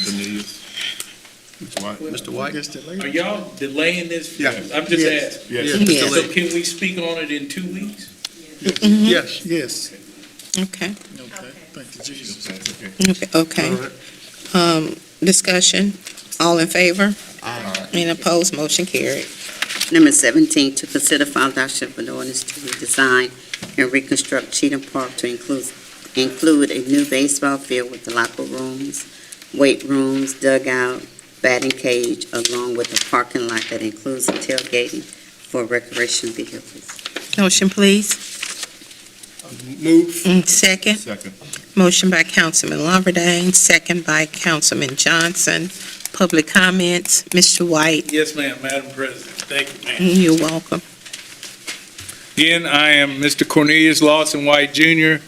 I live at 3638 10th Street in Alexandria, Louisiana, zip 71302. My phone number is area code 318-446-6934. Now, I know y'all do all of these projects, it seems like always at near election time and stuff like that. I live over there in that area. This thing should have been taken care of a good long time ago. And I know, Ms. Perry, you were trying to work hard with the administration and get stuff done, just like you want to get those doors replaced at that venue over there. But it just seems like we always want to wait till it's close to election time to put all of these different projects together and stuff, when we need to start out at the ground, trying to get it, going. But anyway, I'm glad y'all are working on it, so God bless you, and God bless America. Thank you, Mr. White. Discussion, all in favor? I want to talk about this. How much money is this going to cost us? Don't know yet. Well, we have a recreation tax. Yeah. Yeah. A recreation tax, I don't think it covers that for 2 million, or at least, I don't know, it might be 3 or 4 million the way you want it. You want weight rooms, dugouts, batting cages, parking lot, tailgate areas. I have no problems, I just like to know how much it costs. What you have with? I mean, you How say, much it's gonna cost? Because, our budget's tight as can be, you know that. Everybody wants something, but well, I want something and I want that baseball field done. I know. I asked for it to be I done, understand. but a lot of things that was put in there by the administration. So it's not, that's not about the cost, Mr. Valord. It's about something that should have took place long time ago. Okay, thank you. Okay. Who uses baseball field anyway? Well, we can't use it because it's never kept up. No, I want to know. You need to come over there. I don't know, is it torn up that bad? Come over there and check. No one uses it? Hey, y'all are fine. No, It is, you're right. Let's go. He needs to come over there and check on it. He's at large, man. Madam President, Pass them. if we could pass the ordinance, and if you choose to go out and look at it, please do. And I dare tell you, I got pictures on my phone. Some bad shit. But, I look at Madam it. President has been looking into this. I don't play baseball, but I do go out there. I went out there once I was contacted about the severity of the place. So that's why I made the comment about the rec director making sure that the whole area is taken care of, the whole city. I'm just not for one side or the other side, the entire city. We want to bring commerce and people to this city. We've got to have an overall face to make the city look well. And Thank you, Madam President. you're welcome. And then, Mr. Valor, we have Peabody Magnet High School that has to go to someone else's field to play baseball. And then in order for them to play baseball, they have to keep up the field themselves, which is a public field for the city. So therefore, whatever the administration added in here, I want it all. Same with Bolton. Yeah. Same with Same with Bolton. Yes. Thank you. Yeah. And in I had no idea how much it's gonna cost. and- I don't even, but we need it. We'll find out. 10 million, whatever. We'll find out. all in favor? Aye. Any opposed? Motion carried. Number 18, to consider final adoption of an ordinance authorizing the mayor to enter into a book endeavor agreement between the city of Alexandria and the Louisiana Department of Treasury and the state of Louisiana. Motion, please. Move. Second. Second. Motion by Councilman Valord, second by Councilwoman Felter. Public comments, discussion, all in favor? Any opposed? Motion carried. Number 19, to consider final adoption of an ordinance authorizing the mayor to enter into a contract with Bonnet Auction Company, LLC, for professional auctioneering services. Motion, please. Move. Second. Second. Motion by Councilwoman Felter, second by Councilman Johnson. public comments, discussion, all in favor? Any opposed? No. You need to speak, Councilman? No, not on 19. Okay, I'll need to ask the question. all right. All in favor? Motion carried, meeting. Before, Madam President, What? to the administration and to the citizens of Alexandria, a death occurred last weekend on Eddie Williams Boulevard from drag racing on I-49 from Sugar House Road to Broadway. Excuse me. And I just want to say that many people have complained to me about the drag racing on Eddie Williams, down Sugar House. I don't know if the city police, the parish police are aware of it. They say it occurs about 11:30 at night. Some of the people in the room are the ones who have complained. At 11:30 at night, I'm in my bed. But I wish the police, if they're aware of it, be more cognizant of it, start issuing tickets and do something about that. That death should have been that should not have occurred. Thank you for letting me make this statement, Madam. The death did not occur because of the drag racing. Oh, yes, it did. No, the death occurred, the kids were probably out there for it, but it was a drunk hidden driver. one. It's not fair to just say that. It was a drunk driver that It did was it. a drunk driver that hit him while he was watching the drag race. Right, so it's got more than one cause, but it was definitely a drunk driver that shouldn't have been A drunk driver able hit to him. be in a car because they should have been doing time. Right, yeah. That's the more, And the kid wouldn't have been out there had they not been drag racing.